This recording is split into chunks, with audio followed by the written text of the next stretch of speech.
next on Flow Racing. Wow. All right. Oh, that's okay. No break. This is, hey, bonus for you fans on Flow Racing. We're going to throw it to the invisible break, which means we don't have to leave this victory lane, which has a bit of drama going on right now. Right now we got Oscar Jablonski. They're going to get the photos in there. There you go. Yeah, Oscar Jablonski doing a great job on that camera right there that you see on Flow Racing. The whole Greg crew is celebrating this one wildly, and it sure was a wild race because the number 28 car sits in victory lane, and it doesn't look pretty, folks. But the modifieds have now hit the track as you see the Greg crew navigating their way back to pit road. And what a scene here at Bowman Gray. We saw a fan come out of the stands. We saw a father out of his car. But the father, I give him credit. And he did a good job. Went to talk to him, reasoned with him. There was no fisticuffs. Two veterans.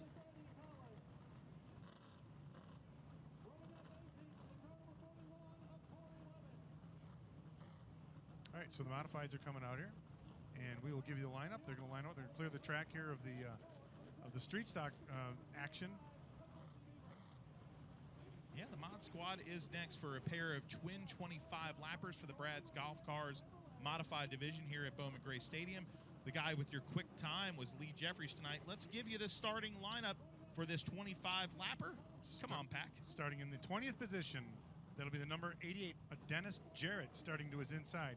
The number 68, that's Eddie Collins, starting in the 19th position. Starting 18th, Corey Levette in the Myers Brothers number 41. And to the inside, one of the fan favorites, in the Timmy Causey grading number 05, it's Bussy Beavers. In the 16th position, the number 77 out of Jonesville, North Carolina, that is Susan Harwell. To the inside of Susan will be the number 14 of Greg Butcher.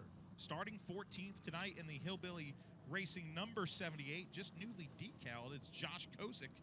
And then to the inside, filling in for the normal driver of that car, Zach Brewer, will be Clemens, North Carolina's Brian Lofton.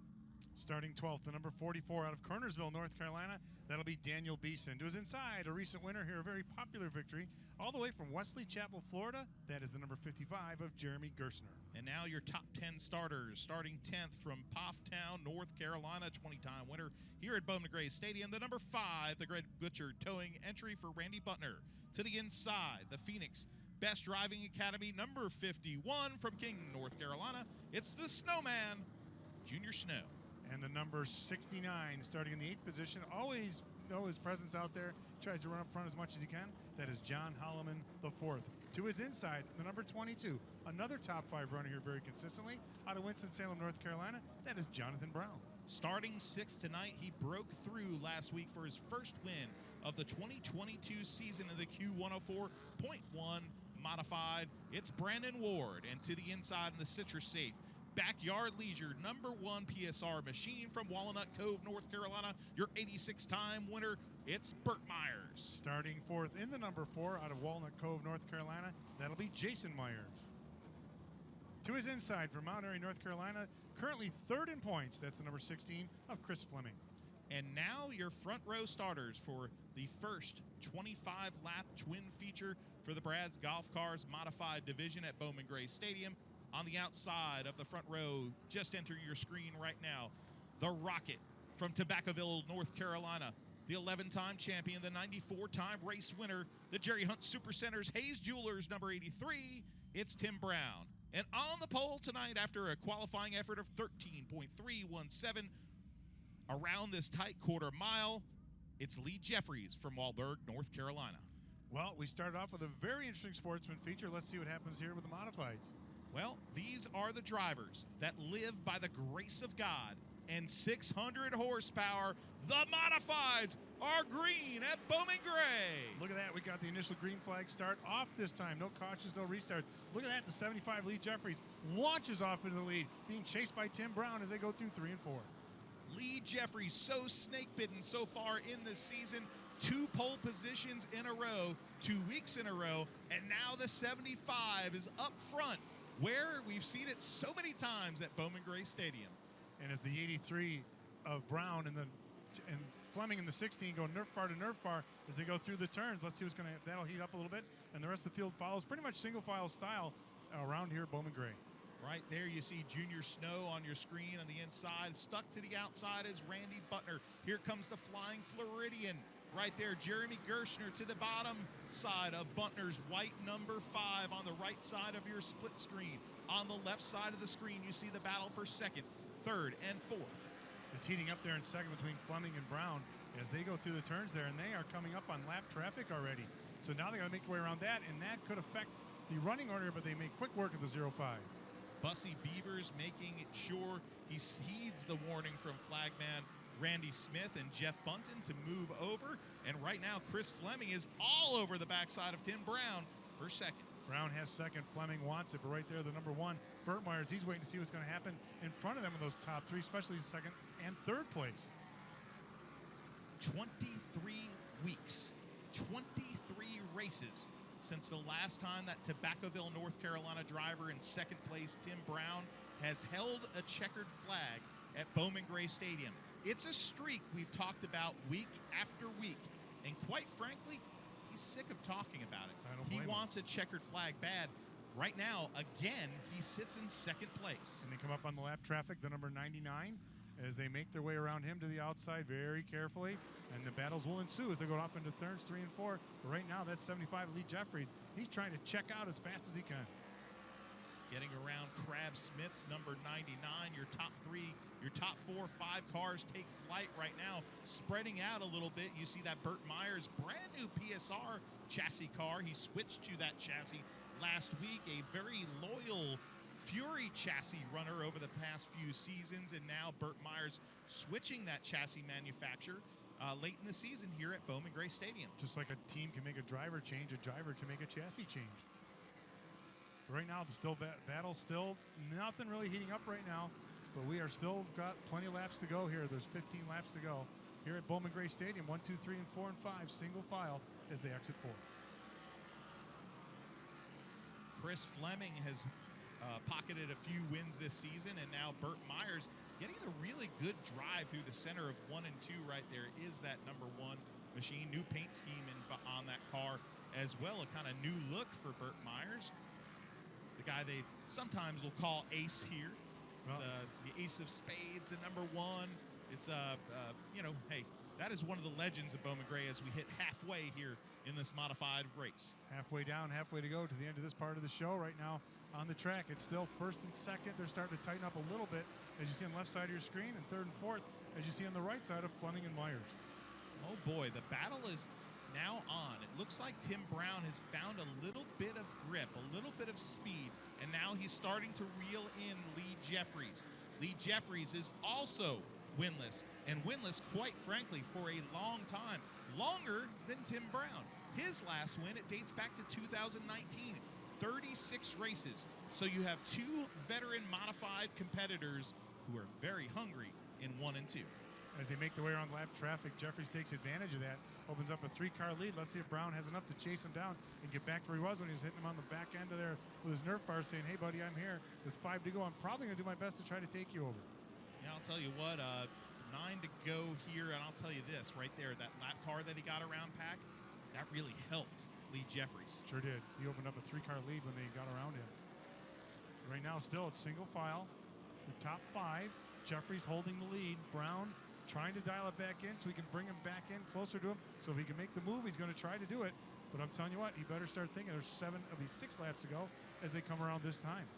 I'll tell you what, without lap traffic, that 83 car is definitely a little bit more dialed in. You could see how it gets through the center of that corner a little better than Lee Jeffries, number 75, who slows up and kind of has to dime in the corner. I'll tell you what, Brown made a lunged at him that time as they went through 3 and 4. It does it again as they go 1 and 2. But Jeffries seems to have a little better coming off the turns. And look at this battle here for second or third and fourth between Fleming and Myers. They are still trying to figure out who's going to take that spot for the 4th position with 4 laps to go. 4 laps to go for Lee Jeffries. And now the battle is on for 3rd place right there. Chris Fleming in the red number 16. Burt Myers in the number 1.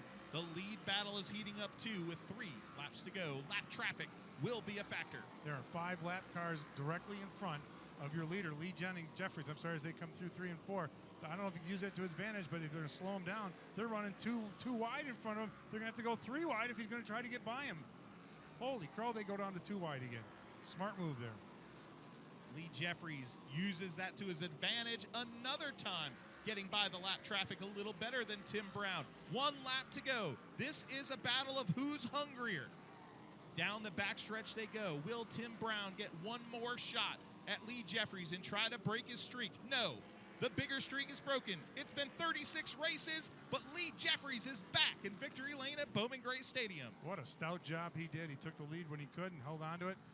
Despite some battles and everything, he used lap traffic to his advantage.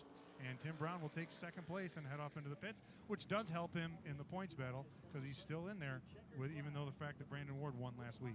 Yeah, that's a very good point. That is a very big decision probably right there for Tim Brown. Risk throwing away that second position to try to throw a Hail Mary or finish second because he wants to win that elusive 12th Bowman Gray Stadium Track Championship. But what a good thing to see the Phoenix Clarence's Steakhouse number 75 once again gripping that checkered flag. His father, the great Robert Jeffries, won so many races here at Bowman Gray. Off the top of my head, I think like 36 or something like that. Justin Mincy isn't here, our stat guy, so he might kick me for saying it if it's wrong. But out of memory, I'd say it's that. But that's pretty good. Robert Jeffries was a great, and Lee Jeffries has cemented himself as one of the great modified drivers of Bowman Gray Stadium history.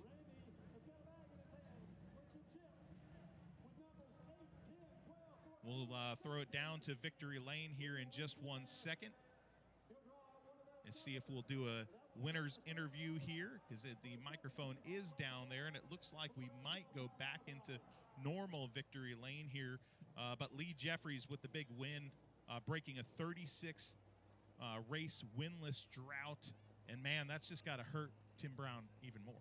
Well, like I said, he did good on points. Brandon Ward finished outside the top 5, so that might tighten up that advantage they had. It was like 14 points. As we go down trackside, he's about to come out of the car.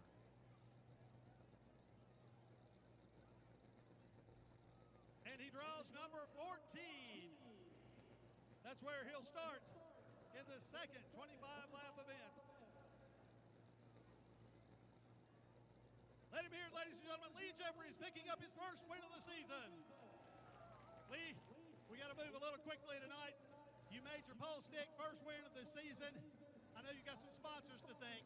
Yeah, I'd like to thank Tom Skinner, Brad's Golf Cars, Clarence's Steakhouse, Wahlberg Grill and Pizzeria, Carolina Drilling, Gordon's Radiator, and Dan's in Maine. Without them, we couldn't do it, and thanks to the crew here. Lee Jeffries again, ladies and gentlemen. Oh, we'll throw it to commercial break this time. Lee Jeffries, your winner, is 23rd career win at Bowman Gray, and we'll be back with some wild excitement from the Madhouse. Winston-Salem, North Carolina, is a city with a rich history of reinventing itself.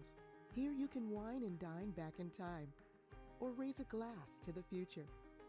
Witness history in the making, or savor the present moment. That's why you'll love visiting Winston-Salem.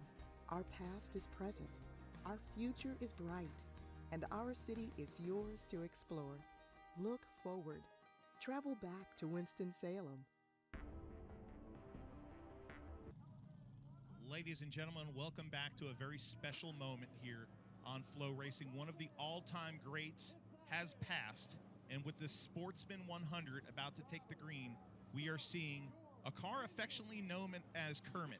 But the beloved character that drove this race car was none other than Spider Kimmel. Spider Kimmel was a legend here at Bowman Gray Stadium, 16th on the all-time win list at Bowman Gray, with 45 career feature event wins, 4 of them in the blunderbuss division, 15 in the street stocks, but 26 in his beloved sportsman division. The division he dominated in years like 1984 when he won the sportsman division championship. He's 9th all-time in sportsman division wins. Spider Kimmel, one of the all-time greats and beloved characters of Bowman Gray Stadium, gets the tribute tonight to lead the field to green tonight and pace this field. Of course, his family, his great family, Billy Kimmel, a sportsman champ in '81. Susan Kimmel, I talked to her in the pits today, a racer herself. Butch Kimmel, Ricky Kimmel, an amazing racing family, and a beautiful tribute tonight with a beautiful machine, Tim Packman. That is an awesome car. Look at that old school cool right there. and I just love how the body is and the wheels, and you see the chrome on that, and that's like a real grill, like a real grill that you like your street car would have. So what a great tribute to that guy and all he did for the track and what it means to everybody. Yeah, that car was built in 1981, and they pulled it out of a field a few years ago. It was actually on a farm, and they pulled that car out of some weeds and have restored that race car. It's kind of a brother car to the Cottoners and Kimmel. Actually, Susan Kimmel drove a car, the Falcon, the beloved Ford Falcon that raced here so many years in the street stock division. But yeah, that is a brother car to that. But Spider Kimmel, one of the great, of course, one of the characters with a name like Spider, you're a fan favorite here. Yeah. And then when you come out in a car named Kermit, that's bright green, you are always going to be a fan favorite. And that's the thing about Bowman Gray. You have a lot of great racing families that we talk about every year. The Neal family that you see, the Robertsons right there, your top two great racing families that have generational impact on this great facility. But Spider Kimmel, I'll tell you what, character for sure, and a family that has had a lasting impact on the heritage of Bowman Gray Stadium. Well, great tribute and great job by getting that car together, getting it looking as good as it does, and whoever did that, hats off to them. Awesome, great tribute. That's awesome. Susan's actually driving it, Tim. Oh, really? Yeah. Even better. She took some laps in it this morning in practice and said she felt pretty good. I bet you that thing, Tim, could turn some laps. I was just going to say, did she go find a helmet and a fire suit? Let's go see what we can do with this thing tonight. Oh, yeah. She went out in actual practice. No pace laps. That's pretty darn cool. Susan Kimmel, one of the female winners here at Bowman Gray Stadium. We've had a long list of female race winners here. As far as female drivers, we always talk about the Amber Lynn's, right? Mm-hmm. But there were so many, like G.R. Merritt is one that really hops out to mind. But this place has had such a great family racing history, and it's been a very diverse history too in the city of Winston-Salem. As you can see, Mother Nature decided to show up for the tribute as well and shed some tears on the track, and we were getting some drops down here, and I don't know if it's going to go along. And you know what? The drops are picking up a little bit there, so we're going to see. Should we just give them a lineup anyhow? Yeah, let's do it. Let's do it. Let's do it. Let's give the lineup for the Sportsman 100 presented by Colors Edge. This is one of the big races of the season, so let's start from the back. And the 02 will start 22nd tonight from Lexington, North Carolina. It's Terry Thompson. And to the inside, the brother of last week's winner, it's the number 51 from Kernersville, North Carolina, the Wade Interiors car for Austin Taylor. And starting 20th out of Lexington, North Carolina, the number 6, that'll be Kirk Sheets. To the inside of Kirk, it'll be Kyle Southern. And the number 92, he's out of Rural Hall, North Carolina. Starting 18th tonight in the Casey Kepley Motorsports Sykes Metal Roofing, number 8, it's Casey Kepley Jr. Starting 17th in the Camnot Construction Machine from Louisville, North Carolina, it's young Connor Branch. In the 16th position, in the number 54, that's Braden Mills out of Wahlberg, North Carolina, and out of Mount Airy, North Carolina, starting 15th, that's the number 30 of Blake Shoup. Starting 14th tonight in the black number 38 from Thomasville, North Carolina, it's Mitch Gales, and to the inside, the former left-wing hockey player, the number 06 in the U.S. Unlimited Services Machine, it's Chase Lewis. From Lexington, North Carolina, starting 12th, the number 5 of Spencer Martin. From Winston-Salem, North Carolina, starting 11th, the 08 of Jacob Creed. He won the second of the twin features last week in the Wade Interiors KevinSaysYes.com. Number 12 from King, North Carolina, it's Donkey Strong, Justin Taylor in the number 12. And starting to his inside in the 9th position, the 24-time winner here at Bowman Gray Stadium, it's the number 81 Roby Decking Machine for Zach Clifton. Starting 8th, the number 03 of Sterling Clemens from Winston-Salem. And starting 7th, that'll be the number 19 of Michael Adams out of Yadkinville. Starting 6th tonight, the number 55 who took the checkered flag in twin race number 1 last week in the Scarlett's Performance Parts car from Winston-Salem, North Carolina, it's Zach Orr. And to the inside, the 14-year-old wearing his mother's pink racing gloves tonight inside that number 07 from Walkertown, North Carolina, and the Lindley Plumbing Machine, it's Riley Neal. Starting 4th out of Mocksville, North Carolina, that's the number 22 of Wesley Thompson. Starting to his inside, keep an eye on this one, the number 2 of Amber Lynn out of Walkerstown, North Carolina. Amber Lynn scoring the pole also tonight.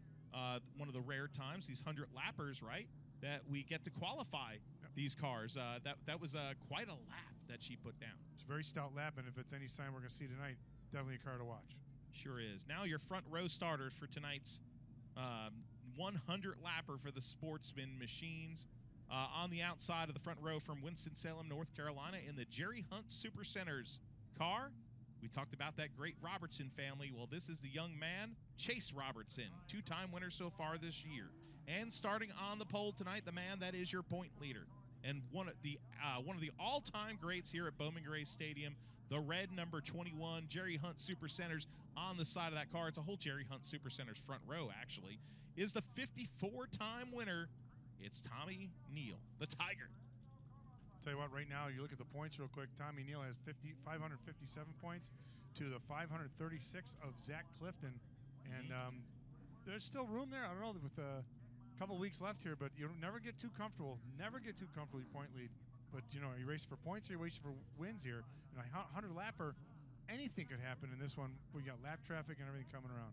And maybe someone will get mad like they did earlier tonight. Well, yeah, we're yeah, that might happen. Right now, the only people that are mad are you and me because we want these cars to go racing, or anybody watching on Flow Racing. But let me just tell you right now, we're not talking about a gully washer. We're talking about a small drizzle that has taken place here in Winston-Salem, North Carolina, and we are looking at the radar, and it looks like we might be okay here. So we are showing this static shot right now just to keep our cameraman upstairs safe and dry up on top of that gray tower that you see there, the Bowman Gray Stadium press building, which, I don't know if you can see in that shot right now, but we're waving.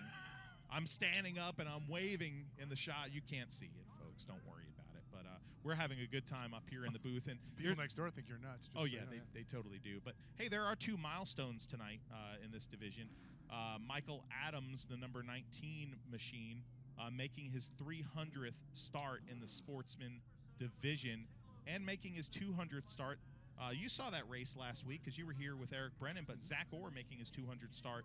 He sure put a hurting on him in that first race last week. Tell you what, Zach Orr, he has when he's dominant and he's strong, he is unstoppable. Then he'll come back out for the second one, and he might run like 8th or 9th or something like that. But he's always one to watch, and he's always where the action is. And like others, he's raced for points as well. Because if you look in the points here right now, he is 6th. So you still want to get those top five finishes, top 10 finishes in the points. Well, you were down in the field house, behind the field house. You were talking to some of these sportsman drivers today. This Colors Edge 100 is one that they mark on their calendars. These extra distance affairs. These are big races for these drivers in this division, and a lot of people, are kind of uptight coming into this race because it means so much to the drivers of this division. What was the litmus? What was the feel down there in the pit area? So basically, it was patience, persistence, and save your equipment to be there at the end, because you can get mad on lap 52, but you now just cheated yourself out of the opportunity. And it's hot here; it's in the 90s, and when they're practicing, it's cooled off a little bit, but not that much. And the humidity, so it affects your mental, how you're thinking in the car, and how you can act and react. But they know this is a big 100-lapper, and they have to be there at the end to collect the points and the checks and the trophies. And that was pretty much the consensus with the drivers that I talked to. Now, I'm going to ask you a question. The young lady who qualified on the pole tonight, okay, do you think she can implore some patience tonight? She hasn't lately. If there was a night to do it, after what's taken place the last couple, let's say 2 weeks ago, especially 3 weeks ago, tonight's the night Amber Lynn needs to say, okay, I have an opportunity here to do a really good job with a great starting spot there, starting third. Her car was fast; it blistered around here, so she knows she has good piece under her tonight to go out and make a difference and get a win or pick up some great points. But yeah, this would be the night. Like, okay, I got to block out what happened in the past, and I have to race this race smartly. Yeah, she hasn't. She had her second win of the season on June 18th. She hasn't finished in the top 5 in that span of 7 races, and her average finish during that time, 12th. For an average finish, that is just absolutely pitiful for a driver that we expect week after week to be one of the front runners. She's gotten caught up in a lot of drama with Wesley Thompson, with other drivers. earlier in the season with the number 55 of Zach Orr, with Casey Kepley Jr., well noted a few weeks ago with a demo derby under caution. What does she have to do, Pac-Man? She has to finish. She has to finish. She has to block all that out. She has to absolutely concentrate on what this race means towards the end of the season, and also for her tonight to kind of take that momentum and go have a good, strong finish. I mean, we know she can win. We've seen her pull into victory lane before. But when you can't win, when half your car's tore up in turn 3 and 4, and you're out there demo derbying, and when you walked off to the pits, leave your car there, middle of the race, that's not going to fly for end of the season results. No, it will not. And on the other side of the spectrum right there, as we get our cameras back up, you see the number 21 car. There's Amber Lynn's car right behind it. The Mark Robinson for governor car with the number on the back of that machine. Landon Huffman's right, man. I don't like those numbers back there. Sorry, Amber. But she has been, let's just say, she's been a lightning rod for attention. There's a few drivers that said, hey, maybe you guys are paying too much attention to her. But I'm sorry, she's been the story for many weeks here. Whether it's her big dramatic wins or it's getting into controversy and getting into trouble on the racetrack. And she's been a lightning rod, Pac-Man. So we talked to her about that last week. And I said, so when you see the stuff that's posted on social media for and against, and she stopped me. She goes, I don't read any of that. I said, you don't? She goes, no. I go, probably a good idea not to read that stuff. So whatever you're posting out there, she said she doesn't read it. So that's probably a good thing, because that stuff can get in your head and affect how you drive when you come back to the track. But like we talked about that. Now another thing I want to talk about, Tommy Neal. He's out there with a commanding points lead. He's starting first. He has a great opportunity to open up more of a points lead over Zach Clifton. And that's kind of what I would be doing if I was Tommy Neal. We know he can win. We know he goes to victory lane very well. He's a good driver. He's a consistent driver. But this is one of those nights where you can take 100 laps and have it work to your advantage, and you can open up that point lead even more over Zach Clifton. Yeah, it sure is. And, the points title, it seems like the number 21 every race. He's just been a guy that's been in the position to win or be in a good points-paying position at the end of the night when the pay window comes. No matter where he is on the track, it just seems like, boom, all of a sudden he's in a good position. And then let's go back to the number 12 of Justin Taylor. He's 11 points out of second place, so a race like this tonight, 100 lapper, something could change, and he could go up into second place there, move up closer to or take that over, and he's a good driver as well. And, we talk about Chase Robertson, he's up there as well in the top 5 in points, and so is Michael Adams. So those are all guys to watch. They could have something happen tonight that could affect the end-of-season points and maybe move them up one position. Michael Adams in the number 19 car, he's just a little further back, like 5 spots behind where we're seeing right now on the camera. But the black number 19 car of Michael Adams has won twice this season. And that's moved him to 22 wins on the season. He is making his 300th start tonight.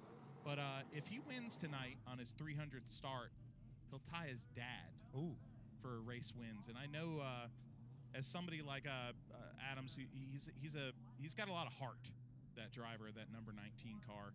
And he's a lot of history here, and he cares very deeply about racing. There is that number 19 car. Cares very deeply about racing and really is proud of what he's been able to do and what it would mean to that driver right now in his 300th start here at Bowman Gray Stadium to tie his father with a race win. So right now we're not under caution. We just haven't started the race yet because, like we said, Mother Nature showed up, and little precipitation has fallen, continues to fall, but we're looking at the radar. Looks like we're right on the edge of it, so possibly the color's edge. Even though you're looking at the rain coming down there. It's not really like a pouring rain. But that's just on the sky. That's in the sky. So that's fine, as long as it's not on the racetrack. That's on the other side of the track. So we're exactly. Good. And the vortex, we're going to continue that vortex here. Not at this speed. Yeah, no. If you're a race fan, you don't know what the vortex theory is. But the vortex theory, Darrell Waltrip will take credit for it, but I call phooey on that. Because maybe he's the first broadcaster to mention it. On a major network. On a major network. Yeah. But it's been talked about short tracks for years, and I've seen it before. When we get cars racing around, Pac, miraculously, we've seen these mega systems come in the radar, and we're like, we're done. And then, boom, they just wrap around us. Well, the whole thing is by keeping the cars on the track and having that speed and keeps the heat in the track, so when the rain does hit it, it doesn't like sit there. It kind of evaporates, whereas a dirt track, it just absorbs in there, but then the track gets way too slippery, like this one as well, because, you know, the tires are all slicks and they don't need moisture or rain, because if you go into those turns, it's not going to bode very well if you try to exit those turns. I will say this, though. It's a good thing that we are in the high 80s at the end of the day today, close to the 90s here in North Carolina, because there is still a lot of heat outside. There's still a lot of heat in this racetrack. So with the fact that we haven't had a gully washer here of precipitation, once this little bit of drizzle does stop, we could be in good shape to go back to green pretty quickly. We are on the edge, and I'm looking at the radar now with a lot of color, and so we'll say there we say the colors edge, which we've seen on our graphic tonight. Colors edge Sportsman 100 right now is under delay as we look at the colorful radar that is right around us in the city of Winston-Salem, North Carolina. This historic city that, if you've never been to Winston-Salem, Pac-Man, there's so much cool things to do here. You know, in Winston-Salem, there's Salem Village. I don't know if have you been to Salem Village? I have not. Oh, you need to go. Okay. It's like a 1700s, maybe 1600s. Somebody could smack me if I'm wrong. Like village, and the characters are all dressed up as such, and you could go there, or you could take your family there and learn how they lived back in those days locally here. And it's a really, really wonderful thing. There's also the Winston Cup Museum. That just recently reopened. Yes. And I've heard a lot of people go, said it's amazing to take a look at the past of our sport on the NASCAR level, because, you know, Winston-Salem, you know, this is where Winston Cup started with that sponsorship that they put together, and that is the results of you know, the years they had that sponsorship. But that museum houses some great artifacts, some great cars, and all kinds of history for people to enjoy. Yeah, I did a banquet up there as we see the cars are being taken off the track now, which usually isn't a good sign, but we are going to get tow trucks to go out there and pace this field as well. And we're going to take a little quick break, and I'm going to go over and talk to race control and see what the outlook is like. And when we get back, we're going to get an outlook, because we're looking at the radar and we're right on the edge, folks, so we might be going racing pretty soon if this just skirts us just like it looks like it's going to. So, folks, stay tuned to Flow Racing. Don't leave us, or if you do, go check out some other action on Flow and come back quickly, okay? Because we're just going to take maybe like a little 2-minute break. Winston-Salem, North Carolina is a city with a rich history of reinventing itself. Here you can wine and dine back in time, or raise a glass to the future. Witness history in the making, or savor the present moment. That's why you'll love visiting Winston-Salem. Our past is present, our future is bright, and our city is yours to explore. Look forward. Travel back to Winston-Salem.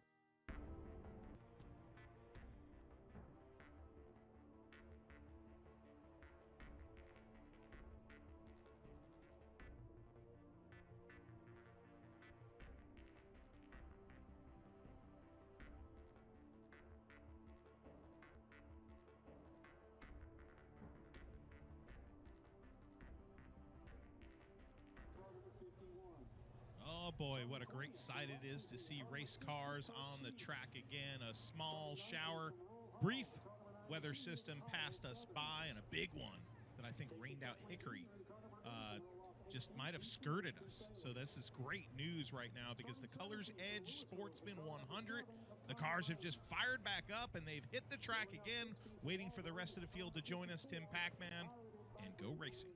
It's great to see that, and hats off to the track crew here. They had every wrecker, tow truck, pace vehicle, whatever they could to keep the heat in the track, and it has worked. And Mother Nature is no longer a factor here right now, but we're looking at the radar and everything, but we have to go with it on the track, and the sportsmen have not even taken one green flag lap yet, so we have a whole 100 laps ready to go. And the track looks great, buddy. Does it? I mean, look at it. Awesome. Look at it. No sheen to the track at all, so once we get these cars out here, by the looks of race control right to our left, yeah, that's really good, just to our left, it appears that we will be going racing soon, just waiting on this field of sportsman race cars that are 22 strong to join the racing surface here at Bowman Gray Stadium. Folks, if you've never joined us here on Flow Racing, for Bowman Gray Stadium Racing. If you're maybe a person that was watching the Hickory race or some other racing on our platform, Flow Racing, or, this is Bowman Gray Stadium. This is unlike anything in the world. It's a quarter-mile flat bull ring around a football field. The stadium was built in 1937 and has hosted an incredible plethora of sports, from football to boxing, and Moravian bands have played here, and jitterbug contests. This is the Wrigley Field of racing, and I know my boy up here from Tim Packman from up in upstate New York, who grew up around modified racing, knows even from up there what this place means to modified racing. Yeah, when you're in the Western New York area, there, when you talk about Bowman Gray, like first thing you think is modifieds, and then you think of the mayhem, the madness show that Madhouse. Madhouse. I mean, put it on a totally different level, and people are around the whole country like, oh my God, what's going on there? But tonight we saw a lot of excitement. Now, speaking of, for the drivers, they've been back there chilling out. They had to get their mindset all good before. Now, like, okay, go back, wait it out, get back in your car, and now your mindset again. You have to go back out there and get going. So you got to get your adrenaline up there to get back out and race now, because that's 100 laps. We did not take one green flag lap yet around Bowman Gray for the Sportsman 100. Yeah, this is where I can see some impatience creeping in some of these drivers right now, having that little downtime, maybe grabbing a snack, kind of losing their concentration, as you said. Well, the other thing is they think sometimes, oh, we're done, that's it. Let's make plans for later. Let's get packed up. And they go, oh, no, we're going to go. And they go, oh, so you have to, scramble, get that back again. But, it'll be fine. They've done this before. And like you said, there's a lot of history here. And I think you and I were talking off the air about something. Why don't you share that Scooby snack? Who were we talking about? What driver? Come on, man. This is your story. One of the greats. Which We're talking about Bobby Allison. Oh, that's right. And Curtis Turner. Curtis Turner was the topic, but yeah. Well, I always have these little history nuggets, and this one came, is about July, because we're in the month of July, and we only have 1.5 or 1.25 days left of this awesome month here in North Carolina. But July, in the early years at Bowman Gray Stadium, it had a name, and its name was Curtis Turner. Curtis Turner seemed to dominate here and win a lot of races in July in the first few years here at Bowman Gray Stadium. The flamboyant Floyd, Virginia driver won races in the opening season here in 50, 51, 52. 1951 win, though. It was a Grand National win. It was a race held here at Bowman Gray on July 21st. Turner was driving a 1951 Ford. Although the drivers, though, were in Grand National cars, and it's listed with a little GN next to it here in the program, it does not count as a NASCAR Cup Series win. Do you know why? No, why? Because back then, and this was the first year of this division, NASCAR instituted a short track division. Okay, so the short track division was basically Grand National cars with this short track division moniker. So it was like a separate schedule of races that were held with Grand National cars with the stars from the Grand National division too. And one of the places they ran was here at Bowman Gray Stadium. How about that? Very cool. So that was the first year of NASCAR's short track division. And Curtis Turner won 26 times in his career here, the great Cup Series driver that went on to, be suspended from NASCAR. And minor detail. And then also was very instrumental in the creation of Charlotte Motor Speedway, of course. Curtis Turner was a very flamboyant, as we said, wild person. And there's been quite some stories that about Curtis Turner here and the Madhouse. Well, there's one. We always joke about the Bobby Ellison. So in this book called A Racer's Racer, Bobby Ellison talks about the night he came to race here at Bowman Gray, and Curtis Turner showed up from a wedding. Mm-hmm. And he was in this tuxedo, and Bobby said he was in a really good mood, we'll leave it at that. And they came out here, and they got into it, and they had a demolition derby beating out of their cars right in the infield, and these people still talk about it today. But for all those people that talk junk on the internet of how this place is a black eye and how this place, these people, it is just stupid. These guys are clowns. That's one I heard. I love that one. Hey, those guys are just a bunch of clowns. Hey, let me ask you guys a question, you keyboard jockeys who are probably watching this still because you still watch it. Is Bobby Allison a clown? No. No. Bobby Allison's one of the most respected racers in humans, and he did it. So he had some mid race caution infield shenanigans here at Bowman Gray with Curtis Turner. So before you judge, know your history, folks.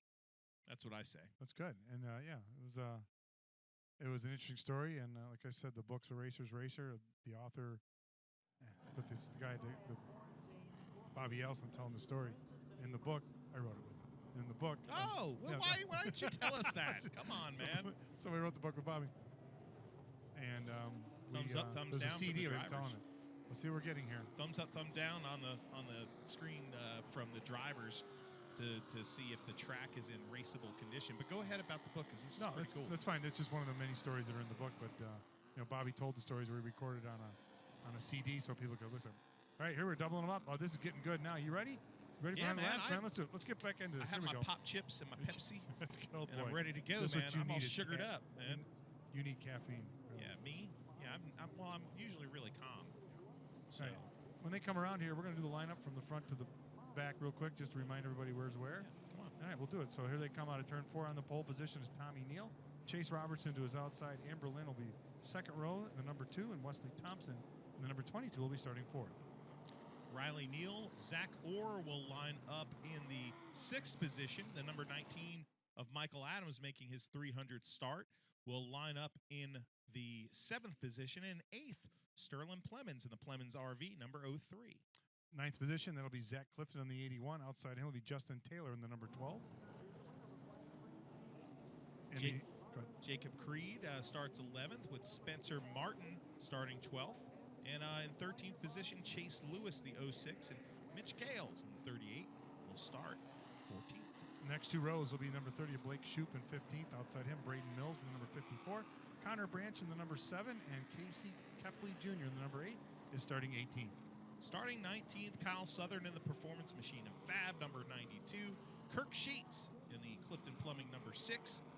Austin Taylor is on the back row with Terry Thompson in the Amber Lynn backup machine. 22 cars for 100 laps for the McDowell Heating and Air Sportsman Division. And the Colors Edge 100 looks like we're getting the thumbs up from the drivers as they are now double file. Does double file make you smile? It sure does, but the lights are still on the pace vehicle, which is fine. They just want to make double sure, and they have to double them up because there's 22 cars in this field, and we want to get a good start. I almost said restart, but we have not even started this race That's yet. right. That's right. It feels like we've been seeing these sportsman cars go around here for so long, but no. I like Tommy Neal playing with the pace car there, getting ahead of Jimmy Absher in that modern Chevrolet pace car, kind of playing with our pace car right there. That was pretty humorous. All right, lights are still on. How about the veteran and the master? The master and the youngster on the front row right here, because we've got Tommy Neal, and they're right alongside of him on the outside of the front row. A guy that had a pretty nice, steady run last week, having two pretty strong finishes. Chase Robertson in that black number 31, 17-year-old young man there who doesn't get into too much trouble here at Bowman Gray, and keeps the nose clean on that Jerry Hunt Supercenter 31, and learning the sportsman division very well. Well, a young driver like that. Now, the key to learning here is, do you let Tommy Neal get out there and try to fall in behind him so you don't get freight trained with all these cars around this very small quarter-mile facility, or do you kind of race him and see if you can get the lead and have him fall behind you? But that's the risk-reward you take by starting in the front row here. And these guys, this division is so competitive that if I was me and I knew the guy was going to be faster than me, I'd probably just do what I can to fall in behind. Let's give you another plot point here. Ooh. As we look at this shot right here. If we go back to the high camera here, the second row of this race is Amber Lynn. We talk about her a lot, I know, but there's a reason this is a very substantial thing we're going to talk about. Who's the driver alongside of her right there? The number 22, right? Last seen in a kind of a demo derby. That's the 22 of Wesley Thompson, who a couple weeks ago, and everyone's seen the clip, that they kind of got into it out there in turn 3 and 4, and she ended up getting out of her car and walking into the pits, and car was damaged, and his was as well. She's been involved in a lot of them. The one in turn 3 was the Casey Kepley deal. Wesley Thompson and her have been together several times. Wesley Thompson, right in front of us here in the front stretch, retaliated to her under caution after he was walled by her, basically. They have had about 3-4 run-ins at the least this year. So the fact that we see it in Grand National Racing when we were working for all those years in Cup, it seems like when a driver would get into some trouble with another driver, the next week they'd be on the pace truck vehicle together, the parade lap vehicle together. Well, guess what? It's happened here right now. Our second row is two people that right now just absolutely that cannot stand each other. Well, they're going to have to figure out what to do if they both want to capitalize on this 100-lap feature. Because neither are going to give an inch. We know that. But we're going to see what happens here. These cars are still going back to single file now. Fans are pointing out some debris on the track, it appears. That's a great thing about the fans here. They're pretty interactive. I've done that before. I've sat here in section 9 on the bottom, coming out of turn number 2, and our whole section at one point waved and was able to get the attention of the officials who saw the debris that we were talking about. So good job by those race fans there. And they are in the beer garden, so they're probably seeing a lot of debris. Well, the fans here, I give them all the credit in the world. We get here about 5 o'clock. We don't go on the air till 8. Practice starts at 6. Gates open at 6. These fans are lined up. Not 4 or 5 of them. There are dozens of fans at the 2 ticket gates. Every time we get here, they have their blankets down. They have their seats saved. I mean, this isn't just some fly-by-night, let's go check out the races. The fans here at Bowman Gray, they are the fan of Fanatic, and I give them all the credit in the world because, it's not like temperatures aren't really warm around here because they're toasty, but they come out and they stand in line. You see that 31 on the hood of Lewis's car right there, Chase Lewis's number 06, and that's Spider Kimmel, in tribute to Spider Kimmel. At the beginning of this race here, that when we were going the pace laps, the original pace laps, Spider Kimmel's number 1, affectionately known as Kermit, the green machine there, led the field here, and there's a lot of race car drivers circulating this oval right now with Spider Kimmel decals. I've got one right in my pocket here, number 31, Forever 31 for Spider Kimmel. And the Kimmel family, a lot of them are here tonight to watch this Colors Edge Sportsman 100. Now the drivers are crossed up, and they are going to get a little bit more heat into this racetrack and into these tires by picking up the pace a little bit here. It doesn't look like the track has that much sheen to it at all, so it appears that we should be going back to racing shortly. Meanwhile, Chase Robertson's trying to pass the pace vehicle. Chase is having some fun with the modern Chevrolet Blazer right there. Side by side they come out of turn number 4. The modern Chevrolet Blazer has the lead. Final finish. Oh, yeah. Our producer says it's kind of like calling the modified race. It seems like every week we call the modified race, and they have, I think they've had, if they've had initial starts, it's been 12 weeks. Yep. There's a bunch of twin races. So let's just say they've run 16 races. If they've run 16 races, we've had about 14 false starts. Yep. Tonight we got away. They started good tonight. I was proud of them. I was proud of them. Very proud. I'm sure they like to know that. Very proud. Well, the flagman right there, your official starter, Randy Smith, and then everybody's favorite, the wrestling flagman with the black pants there in your on the bottom of your screen on the flag stand, J.B. Cole, the wrestling flagman. Although I think he's hung up the boots. We'll see. Who knows, folks? But, we'll know if he gets really fat.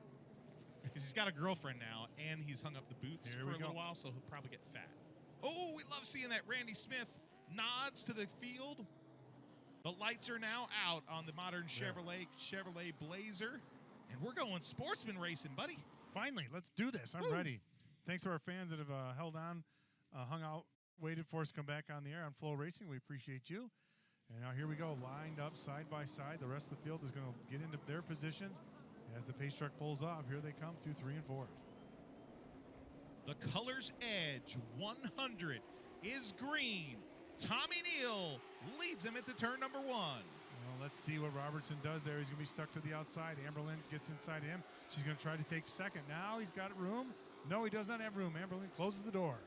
Chase Robertson battling to get to the inside, but trying to do it as respectfully as he can. Amberlin poking the nose in there. Robertson sails it off in the high side, trying to get to the bottom. I think he does, coming down the backstretch. Well, she's going to get right in behind this, so it's going to be top 4 are going to go single file through turns 3 and 4 here at Bowman Gray. And Tommy Neal's your leader by about 5 car lengths.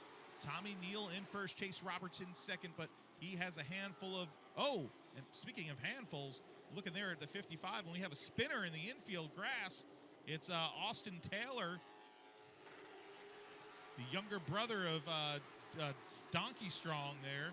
Justin Taylor is in the infield grass, but no yellow flag. We're still green here in the Colors Edge 100. We can get that refired. If not, he's going to have to sit there for quite a while until they can help him get out of there, until caution comes out. Tommy Neal still your leader. The battle on for second and third with Robertson there in the 31, and Amber Lynn in the number 2 right behind with the 07 of Riley Neal. As the caution flag comes out, and it brings us to lap number 4, we will see the yellow flag. Well, you know, he was sitting in the infield grass there safely. Yeah. Because that is one of the safest places to be. I'm wondering, I guess that was the reason for the caution, would be my guess. But did we really need to? He had a great view of the race, though. Part of it. Yeah, I mean, good advertising for Wade Interiors, or on that car. To sit in the infield grass is kind of like a show car. But now they have gotten that car refired. Young Austin Taylor's been working on his brother Justin Taylor's car so much that he hasn't been able to compete in that number 51 car. So really cool to see him back here. He was racing street stocks earlier this year, deciding to put the other crate motor in this car and change to the 4-barrel carburetor instead of the 390 carburetor they run in this division, as opposed to the 350 2-barrel in the other division. He's decided to make the hop up into this division, and it's good to see Austin Taylor back in this, running in the sportsman class. There he goes. He gets it refired. We'll rejoin the action here. We'll be lined up, of course, all the way at the back. All right, so good start there. Good clean start. A little bit of action there. Now, Tommy Neal solidified himself as the leader, and Robertson and Amber Lynn, they battled for a little bit. Now it's second and third, and that's settled right now as they will take the green flag here in a little bit. But Riley Neal there still looking good. Number in the fourth position, sorry, and the number 55. We talk about him every week. Zach Orr will take the 5th. The cone. We don't normally see that here, but for the Sportsman 100, we do. So first person to challenge the outside, oh boy, it's going to be a front row of Tommy Neal and, Tommy Neal, the pawpaw, as we call him, and young 14-year-old Riley Neal. So he's got his grandson lined up outside of him. Pawpaw on the inside there. So, there's some people like, hey, the family deal there, I don't think technically is his grandpa. Okay. But he considers him his grandpa, so I get a lot of flack for that. Hey, it's not, but like, that family is such an incredible family, and they're really close-knit racing family. Kevin Neal, Riley's father, is a champion here at Bowman Gray Stadium, and he's really concentrating on his young son's racing career. 14 years old and has won a race. You see Austin Taylor being pushed back to the pits, but 14-year-old up there on the outside of the front row with his pawpaw, and 1 win, and 54 wins. So there's a little difference in experience here. But 14 years old on the outside. When I was 14, I was playing with my Evil Knievel wind-up toys. This kid's racing. I had Matchbox cars, man, or I was in the grandstands. But hey, green flag. The Neals go down to the south turn. Who's going to make it out on the other side? The leader? It's Tommy Neal. So Tommy Neal does right what he did before, and he picks up the pace and tries to get out as far as he can. Here comes the 31, though, sneaking right up in there. Chase Robertson. Oh, we have contact coming out of turn 4. Oh, more contact. Orr's involved. Big the number wreck. 81's involved. We have a wreck over there in turn number 3 as well. 2 wrecks going on here. Huge There's mayhem wreck. all over. Huge wreck in the north turn. Sorry about that, buddy. Oh, but also, there was also a huge wreck on the front stretch, and I didn't even see that because I was looking at turn 3 there, where you see Braden Mills, East Coast Wings car, up on top of the number 7 of Connor Branch. And that is the 08 of Jacob Creed and the 92 of Kyle Southern. Man, this is just mayhem here. And we had a stack up on the front stretch as well with body panels flying and cars spinning. So I think at one point we had about 10 to 12 cars in 2 different places spinning all around and crashing. You were watching 1 and 3. I was watching one develop coming out of 4. I didn't even see that till you said. I looked at the monitor. I was like, oh my gosh. Yeah, we got some fluid on the track here, and I see a lot of fluid up there coming out of the 7 car up there in turn 3. So we're going to take some time to clean that up. The nose underneath that number 54, that has definitely gotten the top of the radiator of that number 7 Cam Knott construction machine of Connor Branch, and that's where that fluid's coming from and going down to the brand new drainage here at Bowman Gray Stadium. Yeah, you think, oh, can't the 7 car just back up? Here we go. Let's get the replay. Here we go. Now we can see what the heck really happened. Oh, Jacob Creed, something was wrong with that car. He went straight into the wall, and then everybody stacked up behind him, and nowhere to go for some of those race car drivers. Yep, so a little bit of contact helps send him up into the wall there from the 6, and that'll put him nose first, then the other just nowhere to go. You know, it's such tight confines here at Bowman Gray. And as you see, the number 7, just Connor Branch, just went right underneath the 54 of Braden Mills. On the backstretch there, I'm seeing a driver get out of his car. The number 12, right to the outside of the number 12, somebody has gotten out of his car and is leaning inside the right side window of the number 12 of Justin Taylor, and now he's going back to look at his car. It might be the Smex machine, the number 22 of Wesley Thompson, who's outside of his race car now, just behind what you see on the screen. But carnage on the screen with Braden Mills in that 54 on top of the number 7. And Kyle Southern looks like some serious damage to that number 92 as well. Yeah, he got T-bone in the right. The right rear is definitely flat. You can see that. And so we're going to figure out how they're going to separate them out of here. You know, you can't just drive it away because he's rear wheel. So there's the 08. He got out of his car. Yeah, he's checking his right front, yeah. And there's a bunch of cars. There's a driver right in front of that, Wesley Thompson, who started 3rd. Oh, and a flat left rear. Good point there. That's gone. That car, that gone. tire is completely gone on Riley Neal's number 07. Chase Lewis now getting out of his car, looking at the front damage of his number 06, and there's carnage everywhere. 11 laps into this 100-lap affair. Yeah, Riley Neal, that's what happened here on the front stretch, and that's where coming out of 4 there, and that's when they went by us here, that's the first thing I saw. That left rear was gone. About like 6, 7 cars in front of that, Wesley Thompson's car is now with the hood off, and they're going to get the tow truck to tow the number 22 just behind this. The 22 is going to get towed off. He was running 5th at the time, just to the right of this right here, but you see these 3 cars up on the screen right now of Kyle Southern, Braden Mills, and Connor Branch. Well, we had Mother Nature delay, and now we have a delay because of drivers' action getting together. Incident, so we are going to attrition setting in right now. The 22, he's going on the hook. Wesley Thompson, that's a 2-time stadium stock champion. I mean, that's a great thing too, to come up through the ranks here. He's made it all the way up to the sportsman division, where he's a proven winner now. But unfortunately, he just went from 5th to the doghouse. Yeah, and it's unfortunate, as you said, but he's proven himself. And I like to see those guys, street stock, sports, late model sport, and you work your way up. So how do you? We've been around racetracks long enough. How do you separate the 54 and the 7 without causing maximum damage? I would take the deck lid off that 54, and I would try to raise it. But then it's going to lean back on the 7. That's what I'm talking about. Yeah. Like, I'd get Kyle Southern out of there first, which they're doing, and then I would take the deck lid off of the 54, and then I would raise that 54, and then you can get that would effectively get the 7 out of there. Okay. There you go. Let's see how they do it. Hey, I always love tow trucks, man. Oh, yeah. If you're a race fan, like sitting at the racetrack, it was always fun to watch the tow trucks when you get a gaggle of cars like this piled on top of each other. How are these guys going to get them separated? Yeah, it's the whole thing. But, they have one of the most thankless jobs between, the infield crew that works so hard here and also the tow truck. You hate to see them be so busy, but when they are called into action, here we go. They're still, I see what's going on. The 92 and the 54, they were more together than I thought. So that's why they had to get the 92 off. 92 off there first. 22, 92. See, they're already. 52. I'm already right.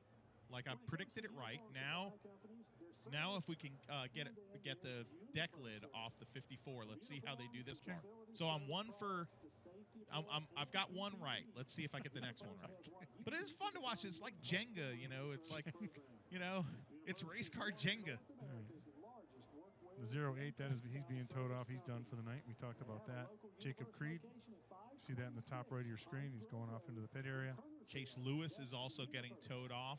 About to get towed off, the former left wing for the Carolina Thunderbirds, who has moved up from the street stock division here to the sportsman division. His night appears to be gone, so that's 1, 2, 3, 4, 5, at least 5 cars that I think we're going to lose on lap 11 of this 100-lap affair. And Kyle Southern, you see him talking to the tow truck operators like, hey, you got to get my car out of there, but, you got to prevent more damage to happen to it. Yeah, that's a tight squeeze. Oh, yeah, right there. and there's not a whole lot of room out there to begin with. Well, we got the other tow truck waiting in the wings, too. It appears that Connor Branch, is that? No, that's Kyle Southern. it is Kyle Southern. He's not too happy. No. They got to protect, they have a Stay huge with your investment. car. You can't be unhappy if you're not staying with your car. I stay with, I've wrecked because I wasn't good. So you stay with your car until it's towed off. Wow. Period. There's Chase Lewis's car with the Spider Kimmel hood. Having a short night. There goes the blue machine, moving the 92 of Kyle Southern backwards. Good job by the hard-working track crew here. And he just can't go forward because if he does, he's going to go right over the 54 again and cause even more damage. Yeah. Jimmy Brown heads this track crew you see there in pink, and he kind of directs traffic. Directs what these guys do on the radio.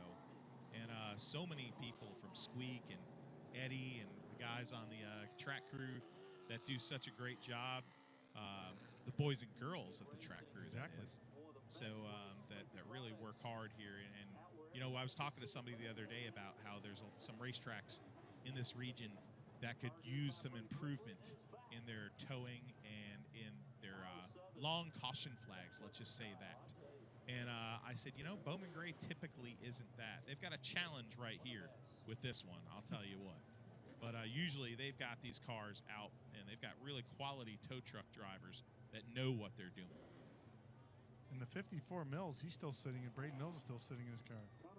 Braden is still in his car because I think he might have a shot. He's got some damage on the right front of that car, and I think that might be the worst damage that's done to that car because he might have a scratched up fuel cell. They don't plan on that. And Connor Branch is probably done because you see all that fluid getting swept up right there. It probably knocked the radiator cap right off that darn thing going underneath Braden Mills' 54 car. And he didn't do that at like a slow pace. He was pretty much full throttle as he came through there. But like we said, we saw the replay. It happened so fast. He really had no place to go. But it was unfortunate that he wedged himself under Mills like that. East Coast wings on the hood of that number 54. I like their wings. I'm a big fan of the Cajun garlic wing. You like Cajun garlic wings? I do not. You don't? Come on, man. You're Here's a the Buffalo replay. guy, straight up, right? Right. All right, here's the replay right there. Kurt Sheets kind of getting into the back, but it looked like the 08 had a little trouble right before that happened. Like, not that it was a punt, but boom, right there. Connor Branch, you're right. He was hard into the back of Braden Mills' car and getting a good look up under his rear end. And that's when you can see here the 08 goes up, and Kyle Southern tries to get by him. He almost does, but then he gets turned. He catches the right rear, and that put Mills in there, and then Branch, and there's the mayhem. Riley Neal has re-entered the racing surface. And yes, with the 07 car, the Riley Neal machine with that left rear car of that car was damaged, and the wheel was off of that machine. But he was your outside front row starter. And with that second incident, when all the mayhem happened, Riley Neal is back on the racetrack. And hey, they are taking the deck lid off. Oh, there's Riley Neal's car. He is back. That car has gone through a lot of different looks the past few weeks because that boy has torn some sheet metal off. Some of it not to his doing. And he was just saying the other week how they really have worked really hard with that crew. He said, some other crews get a lot of credit for all the hard work they do on their race cars, but him and his family have worked really hard on that 07 to get it repaired each and every week. They've got the deck lid off on that 54, and they're going to lift that thing off of Connor Branch's machine. Which makes you very happy. 2 for 2. I'm finally right. I mean, when you're right about something only like 10% of the time, You got to celebrate that 10%, buddy. Matthew the tow truck man. Perfect. There we go. They just pulled him right out of there. So they did. It was two tow trucks.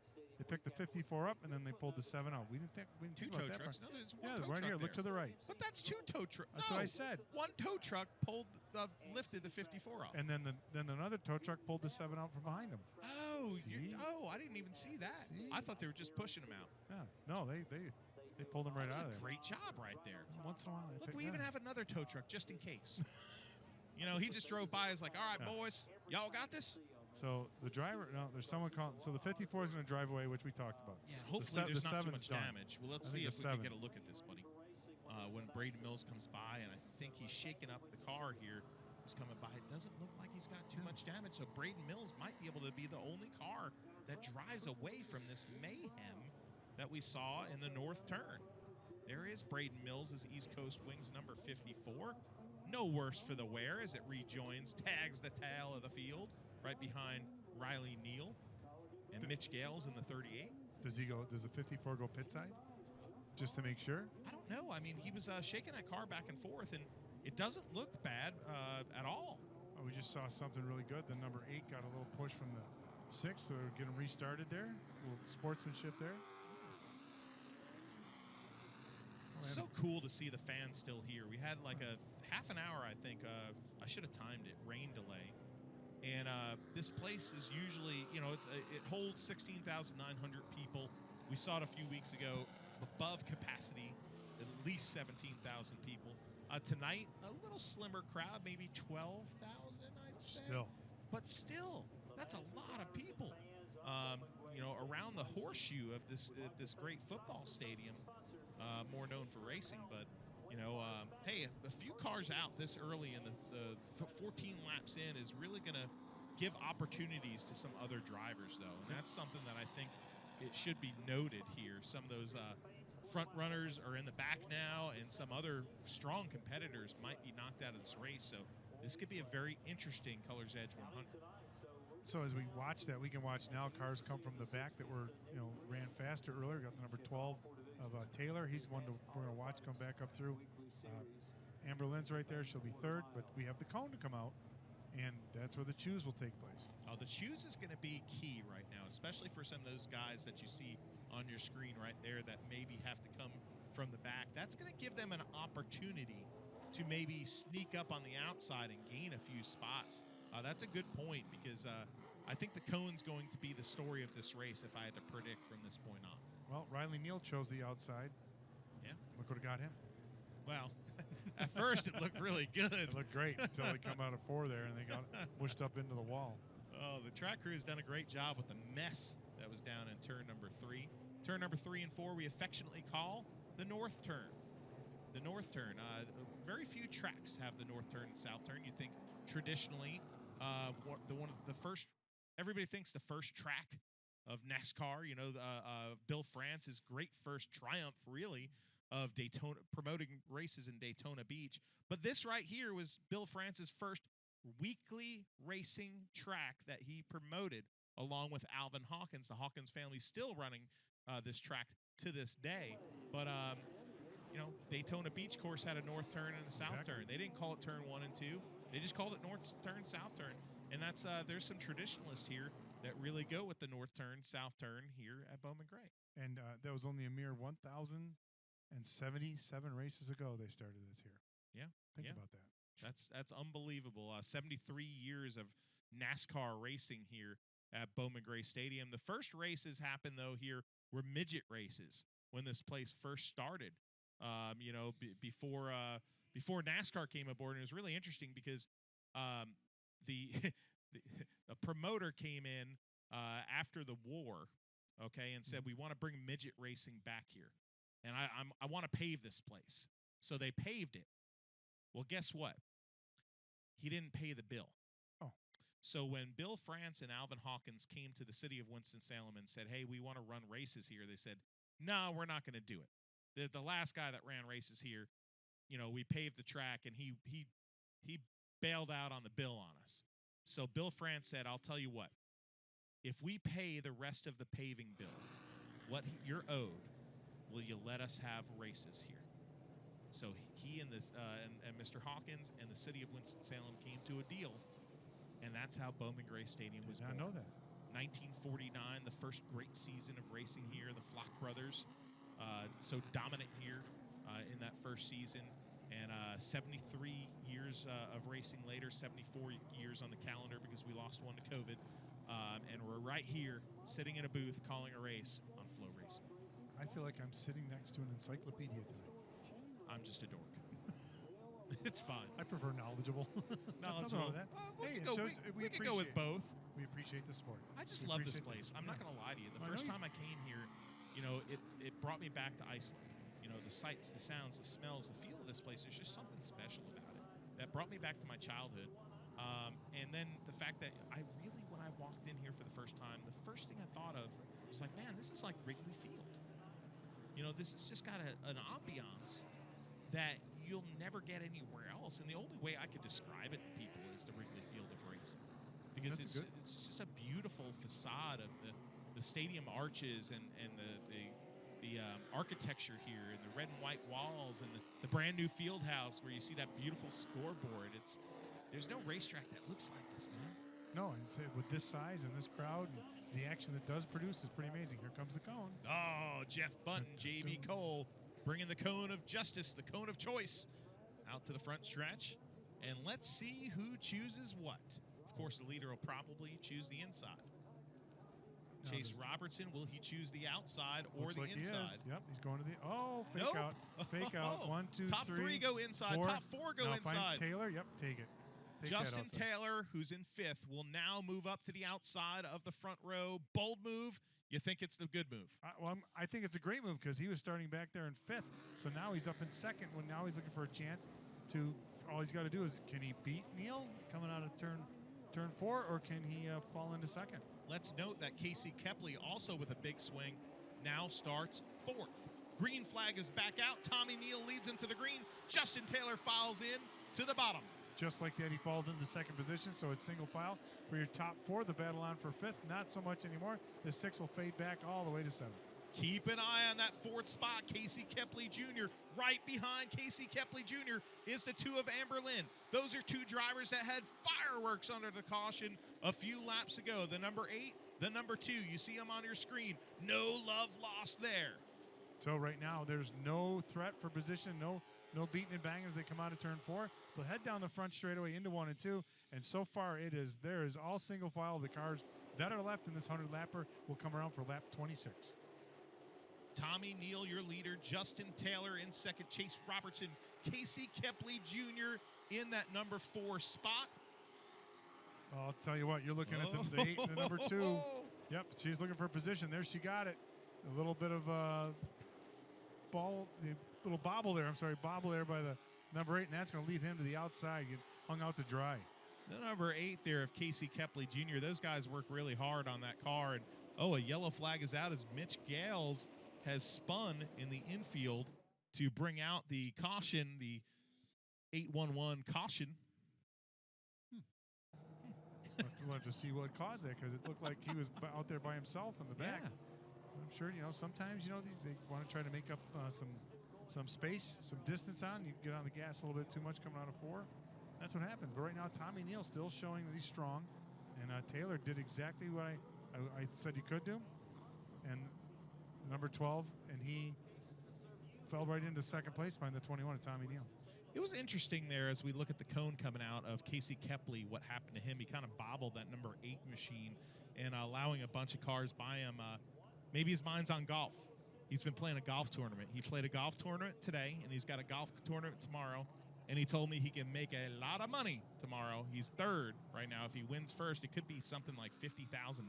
Here's the cone. Oh, look at this. Amber Lynn says, the heck with this. I want to go back. Ooh, she's going to go up there. Here comes the number 6 following to the outside. Kirk Sheets there. Sorry to start 4th. That moves him up from way back where he was. And now Amber Lynn is in 2nd position. Remember, she had the fastest car in qualifying. Redraw put her in 4th. Let's see if she can use some of that speed in that great car she had now as we get ready to restart this race and see if she can take advantage and get by Tommy Neal.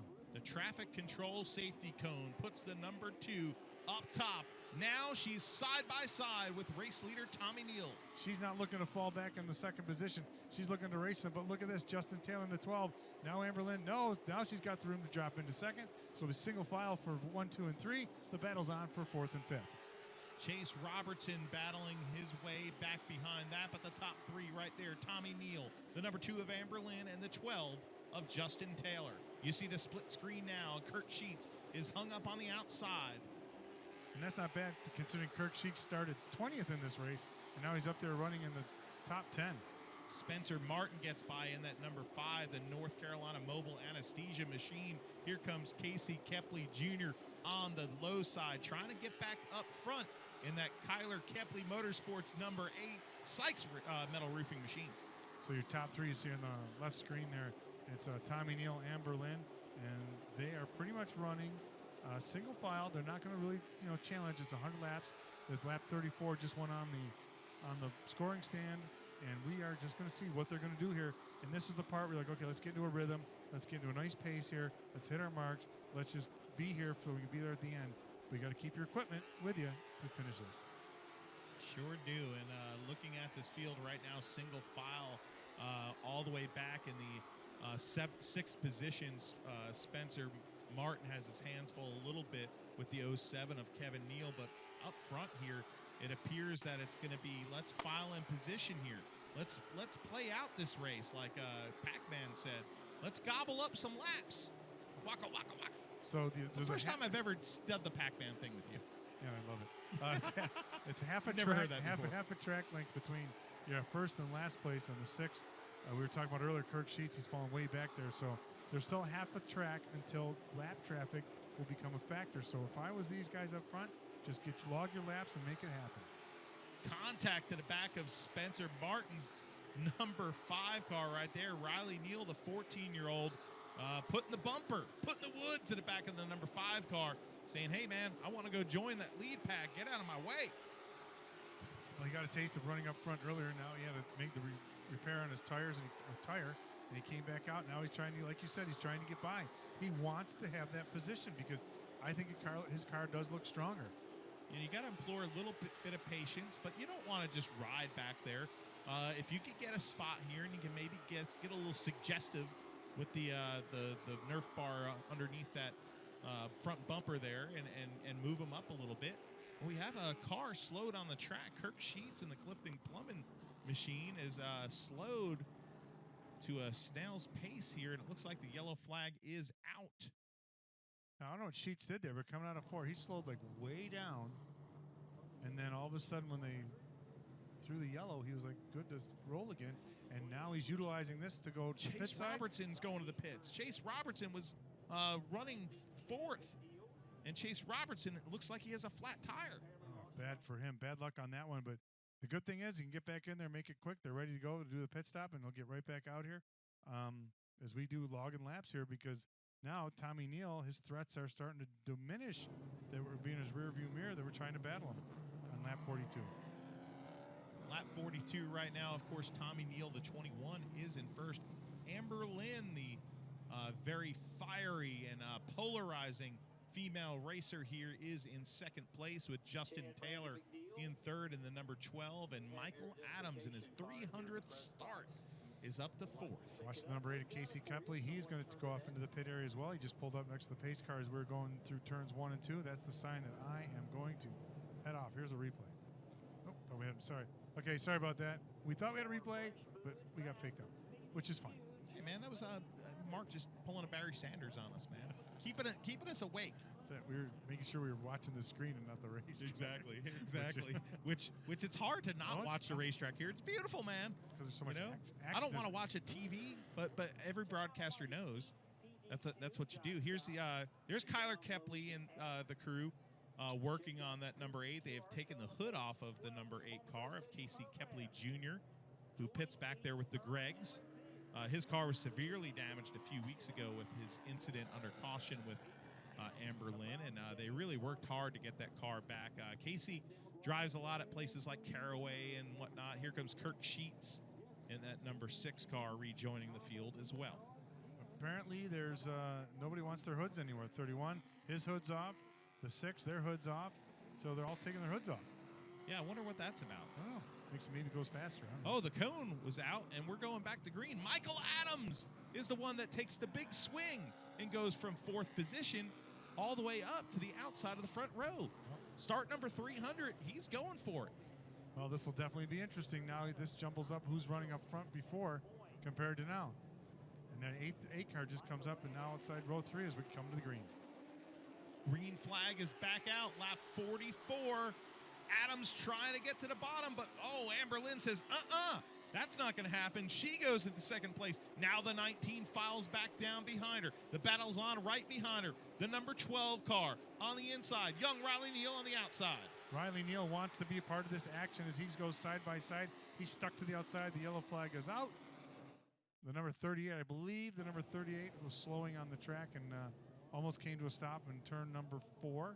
So he will definitely head pit side from what I just saw. That's a shame. We were starting to have some good racing right there. Noted that the 31 of Chase Robertson is back on the track.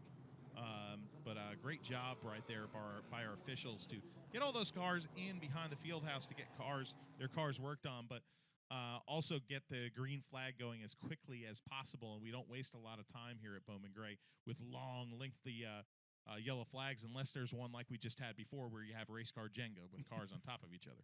All right, so looking like saw someone who was going to look like they were going to go pit side. Now, Justin Taylor. Is that Chase Robertson, the 31? Stopped? No, he's back there. Yeah. Sorry about that. Justin Taylor, he stopped to ask a question about Taylor something. Stopped. Okay. Yeah. And the 54 was pulled up to the pace car like he was going to go in the pits, but now he decides, no, I'm going to stay right back here. Boy, all kinds of action going on around here. And we're only 48. We're not even halfway yet. 48 laps down. Well, the sportsman division has become it's become the recycling division of the year, because the sheet metal's just been flying, and they've been going through sheet metal, and it's been ridiculous. Let's just say this year has been probably one of the most destructive years of sportsman racing I have seen at Bowman Gray Stadium. But it sure has been entertaining. I'll take your word for it. So we'll say 48 laps in. It's been pretty wild, but really, compared to some weeks, maybe not. The cone is out. J.B. Cole stands guard. Let's see what happens. Let's see who's going to take that second position. Let's see. Nope. 1, 2, 3. They're not. Here goes Neal. He's going to try it again. Oh, Riley Neal. It didn't work out for him. He took it last time, but he's like, well, I learned what not to do. Maybe now Riley Neal's like, all right, I'll start second again. Get me up there. Spencer Martin joins him in that number 5, and we'll be halfway when we take the green flag here. But Papa on the inside, 14-year-old Riley Neal on the outside. Amber Lynn to the inside. Spencer Martin in that white number 5 now starts 4th, and green flag is back out halfway through this color's edge, 100. Neal lead them through 1 and 2. Riley Neal on the outside, Amber Lynn to the inside. They're going to battle side by side for the second position. And there's the number 19 falling right behind to see if something's going to happen. Look at this. They're leaving Neal out to dry. Riley Neal. Right there. That's tough to hang on to that outside spot for that young 14-year-old driver. He's using those pink gloves inside that race car. He's busy inside that race car. His mother's gloves when she's run before, and now he files in behind Justin Taylor. But looking at the lead, the battle is on. Here comes Amber Lynn in second place to the backside of the number 21 of Tiger Tommy Neal. And she does it again as they go in turn 3, like, hey, I'm here, and I'm going to move you if I have to. Because remember, she did have the fastest car in qualifying. Was supposed to be first. Rejaw had her in 4th, but now she gets to the inside of Neal. To the inside as they go in turns 3 and 4. Here comes Amber Lynn to the inside. She used a little bit of suggestion to get by. Here comes Tommy Neal to the bottom, taps into her, gets her sideways. She drifts through the corner, hangs onto it, and Michael Adams cleans him out. Wow, so they were goofing around up there, slowed him down. Adams came up, said, hey, now you're going too slow. Good save by Amber Lynn. And now Tommy Neal gets it from Adams, and we just juggle the order one more time. Wow, that was a turn of events right there. I'll tell you what, the two used the bumper to kind of root the 21 out of the groove. Call it dirty? I don't know. Not at Bowman Gray Stadium, because she didn't dump him. And then Tommy Neal got to the back bumper of the number 2. Oh, boy. Keep an eye on the 21 here. Keep an eye on him. He's coming right up to the 19 outside of Adams. Let's see what's going to happen. He's not happy. He cuts across the nose of that race car. I think knowing that he's the point leader, he's probably not going to do much more than that. You got to have this car at the end to take those points. He's still jawing at him. Yeah, he's going to let him know he's displeased.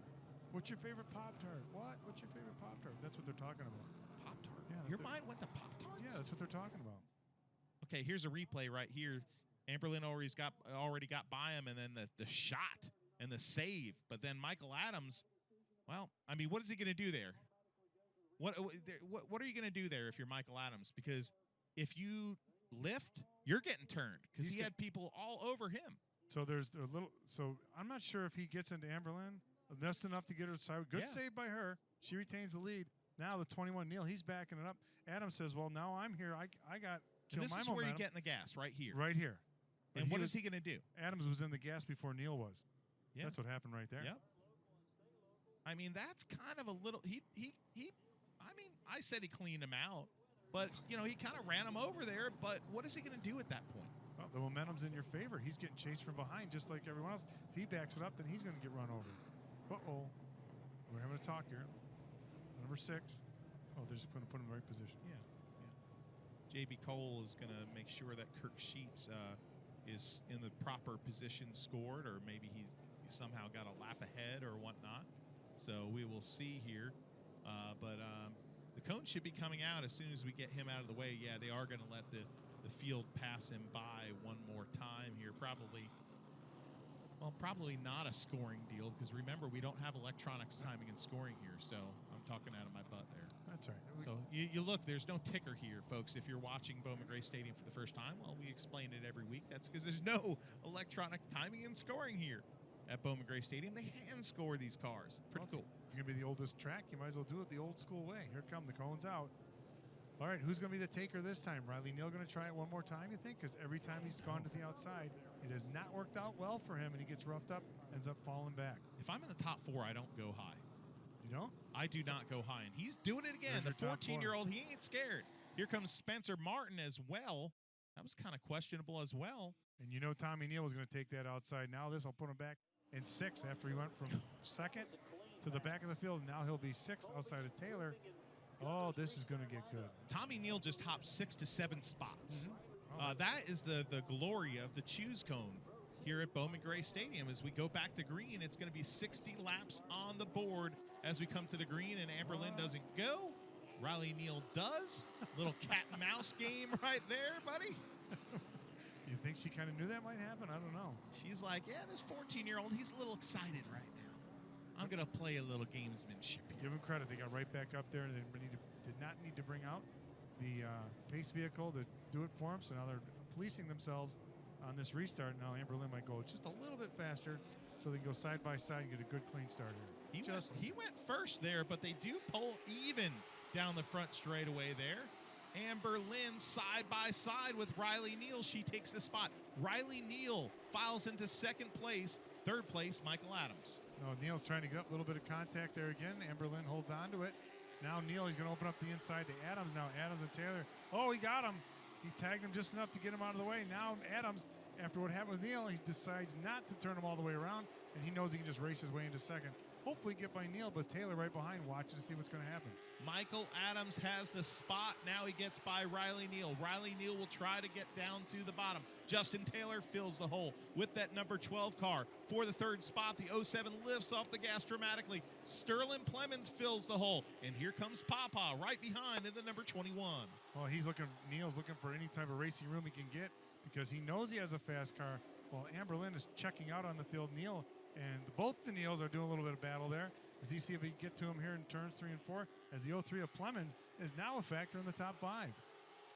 Good to see the Plemons RV number 03 up there. He's had a tough season so far as Sterling Plemons in that 03, and great to see him running well here within the top 5 in this Colors Edge 100 for the McDowell Heating and Air Sportsman Division.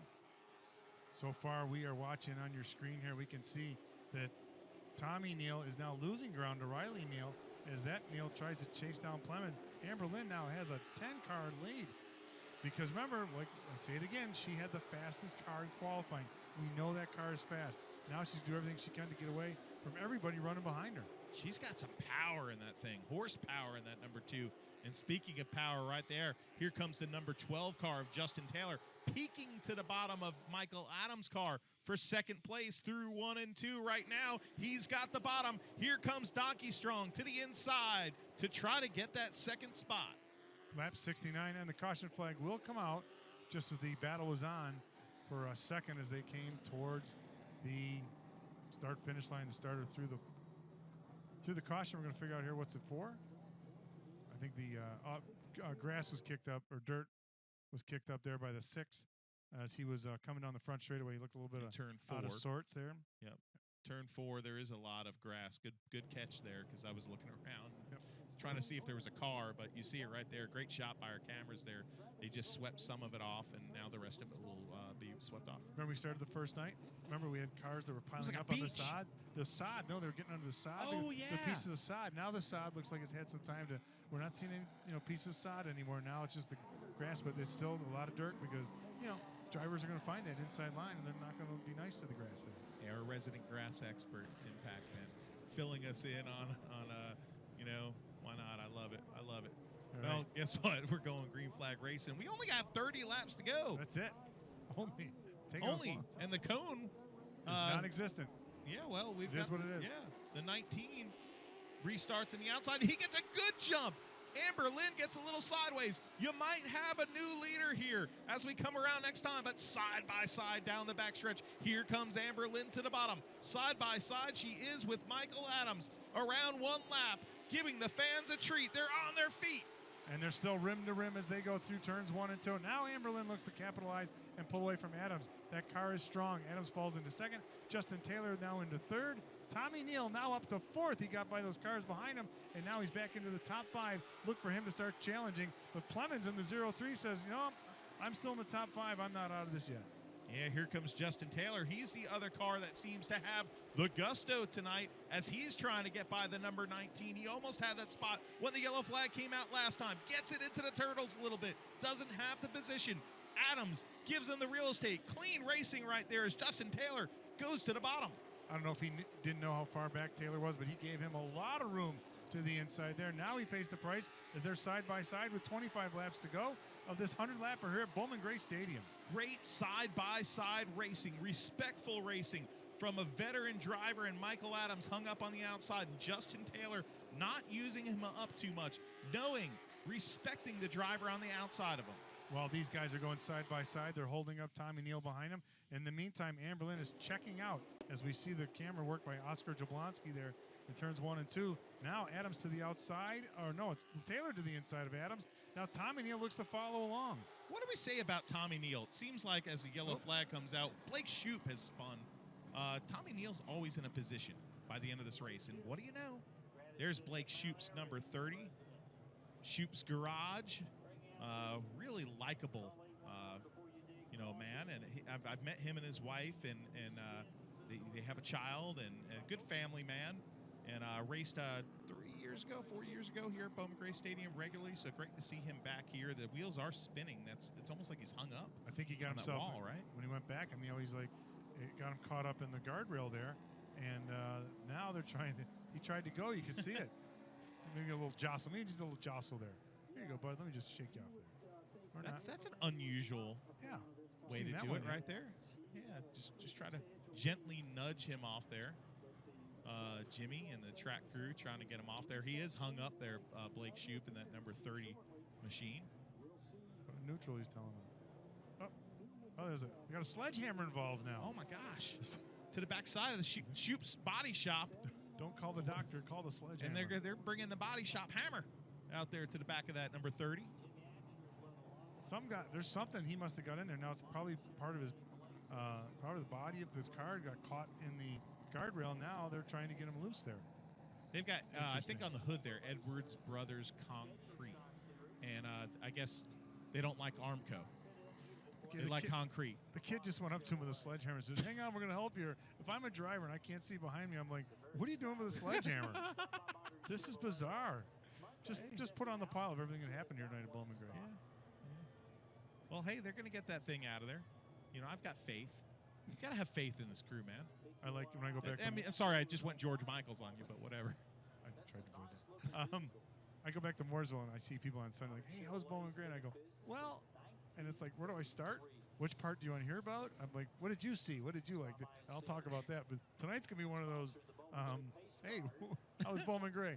Well, there was the first race, and then there was other stuff, and then, 2-3 acts at a time, but tow trucks involved. Now here comes another tow truck. Well, I've got my buddy Ricky Knapp here, modified racer from the upstate area, and I've talked to him before about how every time you come here, and he knows that he's been here as a fan. One time I was injured. I had a torn up knee and stuff, and he came and helped me get in here one night and would go get me drinks and stuff because I could barely move.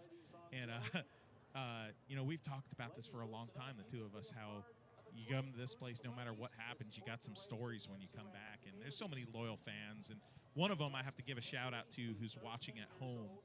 Billy Gregg put a little thing on the board today that's cycling throughout the scoreboard today. But Luke Caudill is usually here and is at home. We're thoughts and prayers are with you, my friend, as you recover. You've been a part of Bowman Gray Stadium racing with the Lewises, with Brad Lewis and them. So Chase Lewis. So hey, little shout out to you as you're watching. I know live on Flow Racing. Your love, Bowman Gray Stadium. There you go. Very nice of you. All right. Oh, here we go. We just pulled the car out of the. Good. Blake, man, you don't have to get TV time this way, man. Yeah. Now, are they able to put it down so we can take off? I mean, you saw he tried to go, and the wheels were going around, but there was no track to hit it there. No. Now what? Now I see there's fluid coming out. Blake Shute from Mount Airy, North Carolina. You know what Mount Airy is, right? Uh-huh. What? Mayberry. I was going to say Barney Hall. Yeah, Mayberry. Okay. Yeah. Mount Airy has that great. You go up there and drive in the squad car and old Barney Fife up there, and they actually have a really good moonshine and racing festival that will happen. I don't know the date. I think it's in September.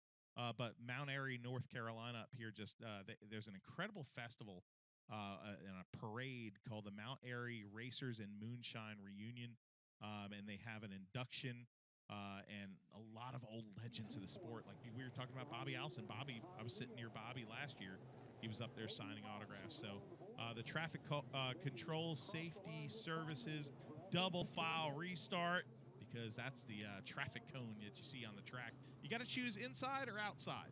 Leader chooses inside. Second place chooses inside. Who's going to the outside? It's Michael Adams. He said, you know what? That was a good battle before. We're going to try it one more time. Maybe this time he can take advantage. But now you've got Tommy Neal. He's going to stay right there. He's going to take the low line, and he's going to stay right there in fifth. He's got some motivation tonight. Oh, sure. Let's just say that number 19 car in his 300 start to try to get win number 23 and tie his father on the wins list. So that's a lot of motivation right there for a guy that cares a lot. 80 laps on the board. Green flag is out, and the 19 goes first. The number 2 files into second position. They let that start stay. But here comes Amber Lynn to the bottom. She hits the turtles just a little. Side by side now through 3 and 4. Trading sheet metal off of turn number 4 and down the front stretch. The crowd is on their feet at Bowman Gray. Sportsman 100 side by side for the lead. They are side by side, like you said, coming out now into turns 3 and 4. Amber Lynn has a little bit of advantage as they go down the straightaway. Tries to power away from it, and now he has to fall back. Adams in the 19 has to fall back. And wow, what a battle that was to try to get the lead. But here comes Justin Taylor in the 12. He's like, hey, Adams, I'm going to take advantage of all your goofing off there, and I'm going to go for second. It's Groundhog Day. We've seen this a few times before, but here comes the number 12 on the bottom, going for second place. Will the yellow come out and negate it again? But Justin Taylor and the 19 has had a few times have had this battle. But here comes Justin Taylor. It looks like he'll have the spot, but charging hard on the outside is the black 19 of Adams. Well, while they're doing that side by side, Tommy Neal's like, I got to figure out which one of these guys is going to go. There's the break right there. Adams kind of got a little squirrely up to the outside, washed up there. That allows Tommy Neal to get in and take third place away as they come through turns 3 and 4 down the front straightaway. That's why Tommy Neal is your points leader. Oh, you see the 19 cut down and get that preferred bottom groove and cut down on the nose of Sterling Plemons, who pokes his nose back underneath. Sterling Plemons isn't done yet. He wants to get up there and contend for this thing. There's something with the 19 when he goes into these turns. Watch if he does it again. See this? He goes way up and he gets way up there and he opens up the inside, but then he uses that momentum to still hold on to his position as they go on the straightaways here. But let's see if he'll do it again. See, shows the inside, then shuts the door on him. Yeah, that 19 car does look a little bit tight. He did chop down on the nose of Plemons before, something he probably didn't really mean to do. But yeah, the 19 has his hands full right there. Young Riley Neal, he is having his hands full with that 10 laps to go. The number 19 is definitely a tight race car right now. And Plemons is looking to get by him, so is Ryan Neal, and now they are going to go right by him. The 03 takes his advantage of that position, and Adams keeps washing up there, showing the inside to these guys, and they just take it. Well, you know, some of you might be saying, well, what are you, an idiot? You see him sideways coming off the turn. Well, that's because it's snapped loose. The car is tight as heck. And when you got that much wheel to it, you get back on the throttle, it snaps loose. But right now, what a slobberknocker of a battle, because the 03 of Plemons takes the spot, and the 19 wants to file down, but Riley Neal is there. Riley Neal looked like he was almost going to make it 3 wide. Oh! Now Adams goes to the inside. He said, hey, I'll use you to get through the corner. So, and that brings out the caution is out. Crossover move by Michael Adams there. That was impressive. That car hasn't been turning, but he turned to the inside. We're going to look and see what the caution is for. I believe it might be for debris somewhere on the racetrack as we're looking right now. But we have 92 laps completed in this Colors Edge 100. So this is going to be a shootout to the end. Oh, it sure is. Now you're going to see the cone is going to come out again. We're going to see what happens with that. The cone is out. You know, we know what Amber Lynn's going to do. We know what Justin Taylor's going to do. But this will put Tommy Neal right up to the back bumper of the front row. Can anybody touch the power of Amber Lynn real quick?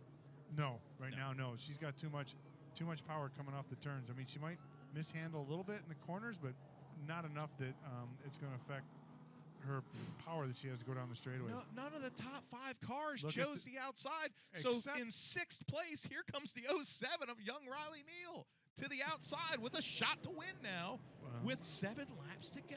Well, I'll tell you what, his luck has been not that good on these restarts starting second, but I think Amber Lynn's going to make quick work of him, and so is Justin Taylor, and so is Tommy Neal as we get ready to come around for lap number 94. One more time around, it'll be a handful of laps to go. He gets a good start on the outside, but Amber Lynn applies the power down the front stretch, pinching her down. Side by side, these 2 young race car drivers drag race off of turn number 2. Amber Lynn has a spot, but then to the backside comes the 07. A hard shot. But she has that power we talked about with 5 to go. She's now going to get as far away from everybody as she can, because 4 more times, and she'll have herself a checkered flag. 100 lapper here tonight. We're watching the 21 of Neal. He's now trying to get by the number 5 as they battle with less than. Now it's 3 laps to go. 3 laps to go, and Amber Lynn, what do they say? Motor in. I mean, coming to 3 this time for Amber Lynn, and I'll tell you what, she has got some gusto underneath the hood of that Mark Robinson for Governor car. And right now, Riley Neal, Justin Taylor's going to, in the 12, is going to have to battle again to get that second spot. Well, if Taylor's going to do it, he better stay off the rumble strips on the inside, because that's affecting his handling as he goes through the turns, as we're coming around with two laps to go here at Bowman Gray, and the 100 lapper for the Sportsman. Oh, man, there's some good battles going on throughout the field as Tommy Neal is kind of dropping back there as we come to the white flag. He's getting freight trained by Adams and Plemons, but now white flag is out one more time around for Amber Lynn. She's been pretty good in these 100-lap affairs, and now she has dominated the Colors Edge 100 and picks up her 8th Sportsman win. And a dominating one it was with a great car. She survived a little bit of action before, and the 07 of Tommy Neal comes in second, so he took advantage of it. Finally, he got the outside to work for him, and the number 12, Justin Taylor, goes up, gives Amber a little, hey, how you doing? Good job on that, and what a finish. Amber Lynn first, Riley Neal second, Justin Taylor third, Spencer Martin fourth.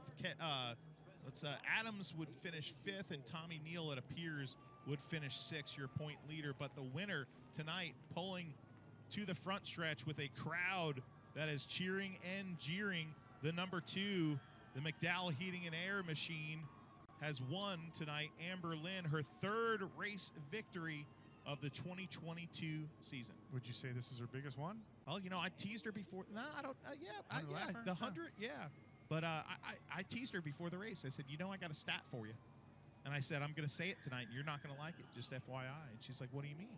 I said, well, your average finish the last 4 races has been 12th. You need to keep it clean. You've just been caught up in all this stuff, and your results are showing it. Well, guess what? I said, you know, you got a chance to prove us wrong tonight. You know, and she just did it. I'll tell you what, the fans that are cheering her, she goes by with a checkered flag, don't seem to care about that average finish at 12th. I'm sure she does, but the reception she is getting from the crowd is nice to see. It's cool to see her father coming across the football field grass and her pit crew, father, mother, you know, all coming across the infield from the backstretch to Carolina Wood Floors Victory Lane as fans are cheering the popular race car driver and as she pulls into Carolina Wood Floors Victory Lane. And this is going to be a fun interview because it's been 7 races since she's visited Victory Lane, and now she does it for the 3rd time in 2022. Let's go downstairs to PA announcer Randy Pulliam. Unstrapping, Amber Lynn picks up her 4th win of the season, her 2nd win of a 100-lapper this season. Amber, terrific win. You made some great passes. You made it stick tonight. We've got a lot of racing to do. We got to make it quick. Thank your sponsors. Yeah, I would like to thank Walkabout Flooring, Peace Out Meats, Elk Outdoor, Home Goods for Life, Mark Robinson for Governor, McDowell Heating and Air, Farm Bureau, Ashley Davis, Liberty Signs and Lighting, and law offices of John Barrett, and M1M Equipment, and University Union Hospital of Greensboro. Thank you. She speaks as fast as she races.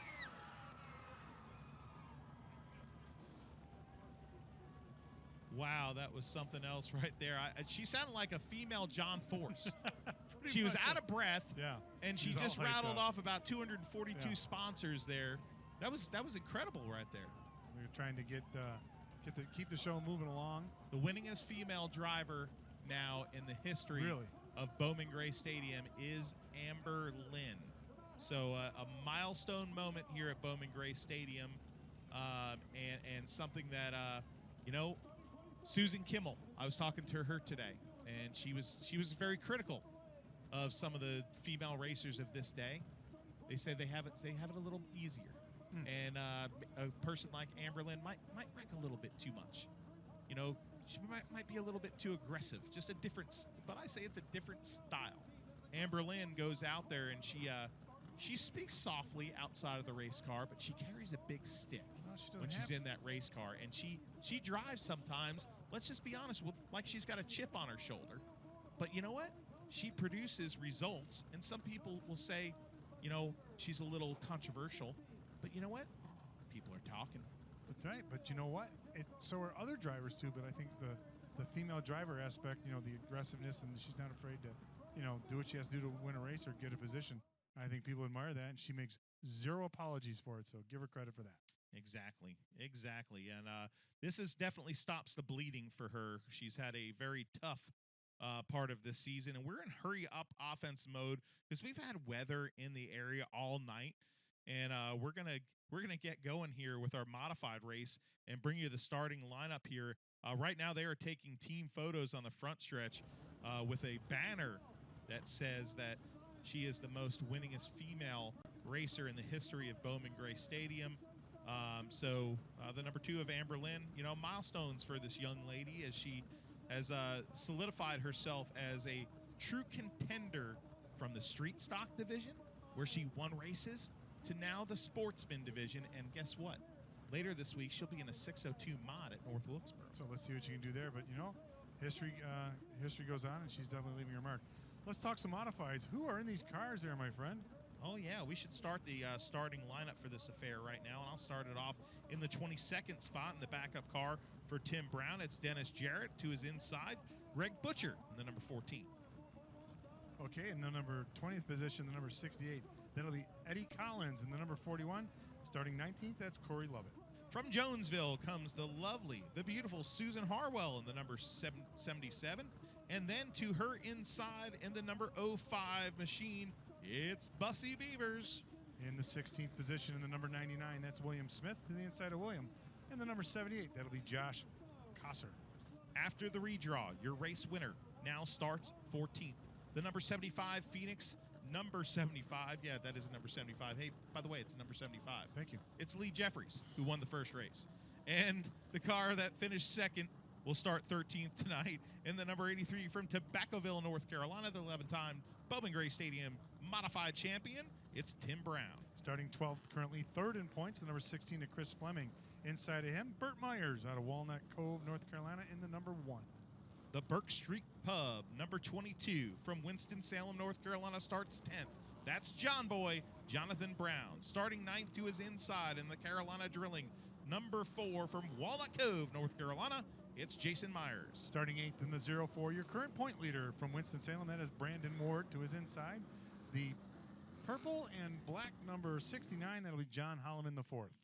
Junior Snow lines up 6th, the Snowman from King, North Carolina. And to his inside, the Flying Floridian in the Jerry Hunt Supercenters, number 55 from Wesley Chapel, Florida, it's Jeremy Gerstner. Starting 4th in the number 5, that'll be Randy Butner to his inside. The number 44 out of Kernersville, North Carolina, that'll be Daniel Beeson. And now your front row for the second of twin modified 25 lappers tonight at Bowman Gray Stadium.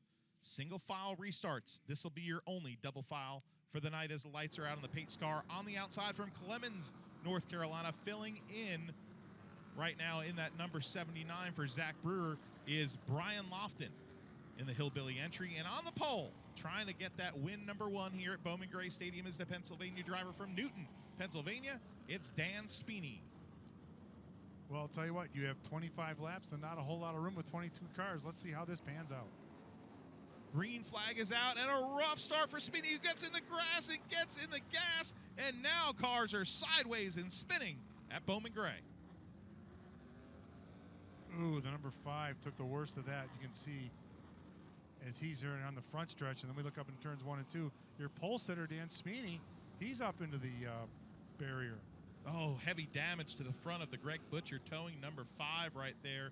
And, yeah, oh, that's a shame for him. And there comes the number 79 around of Brian Lofton. He looks like he's going to, the right front is all cattywampus on that thing. That's going to put a hitch in his giddy up there as he brings that car probably back to the field house into the pit road. Nope, he stays on the track. Really? Yeah. Maybe it's not as bad as he thinks it is, or we think it. Oh, you can see it from here. The other thing's way out there. Yeah, he's a little towed out there. So does everybody get their position? Did they call that a lap, or did they? Because I'm looking at Speeney. He's looking to move back up. The number 4, your point leader Ward, he took a spin here. We got a lot of work to do. Let's just Oh. say that there's cars passing each other under yellow here, and the scores left to the left of us do such a great job getting this lineup. And JB Cole is out on the track right now, and I'm sure they're going to get this lineup squared away. Here's the replay right here. To the gas goes Speeney. He hit the grass, got into Lofton. It launched him into the wall. Everybody checked up behind, sending Butner around in that number 5, and that could have been a lot worse. Sure could have. He could have been hit a lot more times there. Yep, Speeney caught the grass down there, launches him up into the 75, and then it put him in the wall, and then the rest just followed. Kind of I'd say more of an inexperienced Bowman Gray move right there. Because Speeney is the control car on that restart. He doesn't have that many races here. He dictates that start. There's no reason for him to go down in the turtles and the grass to get a better angle at the launch there. He can wait a little bit there and then get on the throttle because he's supposed to be the car that controls that restart. He didn't take a good angle there. He did not. And he got too much to the inside, and like you said, we caught the grass come out, and then the mayhem started after that on the initial start. Well, we did have one good, clean start earlier today. Yeah. The first feature. And you know what? I didn't have time to do the men who live by the grace of God, the drivers that live by the grace of God deal. And I'm glad I didn't because they wrecked. Well, I think you should do that for the first one. They get it. Yeah. Let's see if we can. The scorers are actually looking at our monitors now. I think they were looking at that replay. And like trying to see where the cars kind of lined up. And We're actually going to let them see a replay here. That's what's so cool about sharing the booth here with these folks. And we look at the Flow Racing replay right now. We can kind of slow it down right there, and you see the 37 getting into Brian Lofton's wheel, which knocks it out of his hand pretty much and puts him into the outside wall. You see Beeson right there jumping ahead, and Speeney ends up spinning out over there. There's the 55 going by the 69. Here comes the 4 of Jason Myers, just narrowly avoiding, and then the brand new car of Burt Myers. Man, does he just avoid it as well. So the 51 and then the 1 and the Q104.1 car. So these scorers have a hard job here, and they do such a great job to the left of us doing that. What a great job by our booth, our truck, too, for doing that and showing us that slow-mo, which really kind of showed us the mayhem there. How it all unfolded. How Yeah. one affects another and one hits another, and you're all so tight on that initial start because you're waiting to get going and hit the gas and make it go fast. But that was the result of the mayhem. So now we're gonna let the scorers figure out who belongs where for the restart, and JB Cole is gonna say, "Hey, you line up here, you line up here." So we'll figure it out. Is this the part of the night that JB Cole likes? Because people listen. Because people listen to him. They have to listen to him. God bless him for standing out there in front of that field. Oh, man. That's a lot of horsepower right there. Exactly, yes. He's like the lion tamer right now, right? Like in the circus. He doesn't have a whip, luckily. So I think what he's going to do is he's going to bring them, who needs to be where, and he's going to line them up side by side. So, yeah, this ought to be fun. Are we doing a complete restart? Because they should be single file restarts, so that should be interesting. We are 1 lap complete, so they will be single file restarts unless for some reason they change the course and go to what I've wished for years here. What's that? Double file restarts and choose cone for twin 25s. But anyway, that's just me. Oh, there goes Speeney. Speeney's going back to the front, and now they're like, "Yeah, you follow him." Man, JB is fired up there. Yeah, being all animated there. That's okay though. So they're giving Speeney back the lead here, okay? And let's explain to the fans why. It appears like they're giving Speeney back the lead. I don't know yet. This isn't official, but he did spin after the yellow flag was out in turn 1. So to me, that would make sense that Speeney would get the lead. Now, as far as the 79 getting the lead, the second place or third, wherever he's going to follow out, the guy, Brian Lofton, who hit the wall, I don't see how he could be, scored up there, but we'll see right there, the 79. He was in that incident, so I don't see how he would. He did carry on, but he was definitely further back. So this will be interesting. Right now they have it scored where Speeney is in the lead on the scoreboard, but Beeson is kind of going neck and neck in that 44 to try to contend that is his spot. Well, I think what they're giving it to him because when they came across the stripe by that time, Beeson was the leader. No, I don't think he was. I think Speeney was. Speeney just spun in turn number 1. Well, oh, here we go. They're going to rearrange again. There we go. Wow, Now, they're giving look the at 79 that spot. Well, That's yeah. interesting. Well, because they did. It was after the line. That's where all. Yeah, but I guess are they going back to the lap? Are they going back to the lap previous? Maybe that's how the 79. There is no lap previous. That's the start. So I don't know how the 79 gets that spot back, but we'll see. Interesting here. 44, some sparks, probably some low air pressure. Some of these cars, too, are running bump stops. No, some's dragging on the back. Is it? The left right there. See that? Oh. It is great eye by Mark Keeler in the truck for just telling that in our ears. The number 44, you see third on the track right there, the blue and orange car. No choose cone restart for this one as they run single file, and will restart this race single file behind the modern Chevrolet Blazer Pace vehicle. Next time around, we're going to fire up the Thunder of 600 horsepower times 22. So what we're going to see here is we don't get the double file restart, which is so exciting. But now single file. Now it's going to be that much harder for drivers to pass, and they're going to beat and bang on each other as we go ready to take the green. Green flag is out for Speeney. He narrowly avoided disaster on that first lap in the 79. Quite frankly, he was in the wall on that initial start. But right now, he gets that second chance. And that second chance has the 79 Hillbilly entry in second place. Okay, well, we got a little bobbling coming out of 4. The Holloman right there, they gather it together. But now the top 4 are looking to pull away. And is that Gerstner? Yeah, in the 59. Yeah, he is good going on. The top 4 right there, single file out of turn 4. Now they're going to start challenging position. But look at Speedy. He's like no worse for wear after spinning earlier. He's like, hey, I'm going to check out as far away as I can. Just remember a few weeks ago, Pac-Man, Speedy was the guy that was all over Jeremy Gerstner, and Jeremy Gerstner got his first win. So Speedy, you know, if he has that front towards the front starting spot, he's shown that he has enough speed to win a race here at Bowman Gray, and he almost did it a few weeks ago. Here come the 2 black and pink cars. Junior Snow, the snowman, has a whole mirror full of the Black Sand Company 69 of John Holloman the 4th in that 69 car all over the backside of the 51. And there you see the 5th on back. They have their own battle going on. And that's your leader. Oh, we have a little bobble by the Lofton there. Lofton, little high to the outside now. Slows down. The caution is and coming Beeson out. spins. Beeson spins. It looks like maybe a right rear tire has gone down. With some of the rain on our window, it's hard to see outside here. But looking on our monitor, he did loop that car around, and it does appear like he's going to rejoin the field here. But, yeah, something happened right there under caution as the yellow came out. He spun that number 44 car. Well, that brings out the caution for the third? Yep. Second time, yep. As 7 laps on the board. 7 laps in, 25 is the distance. Now, we're looking at Beeson. Here's the replay. Here comes Beeson right here to the backside. Oh, he just cleans out the number 79 there.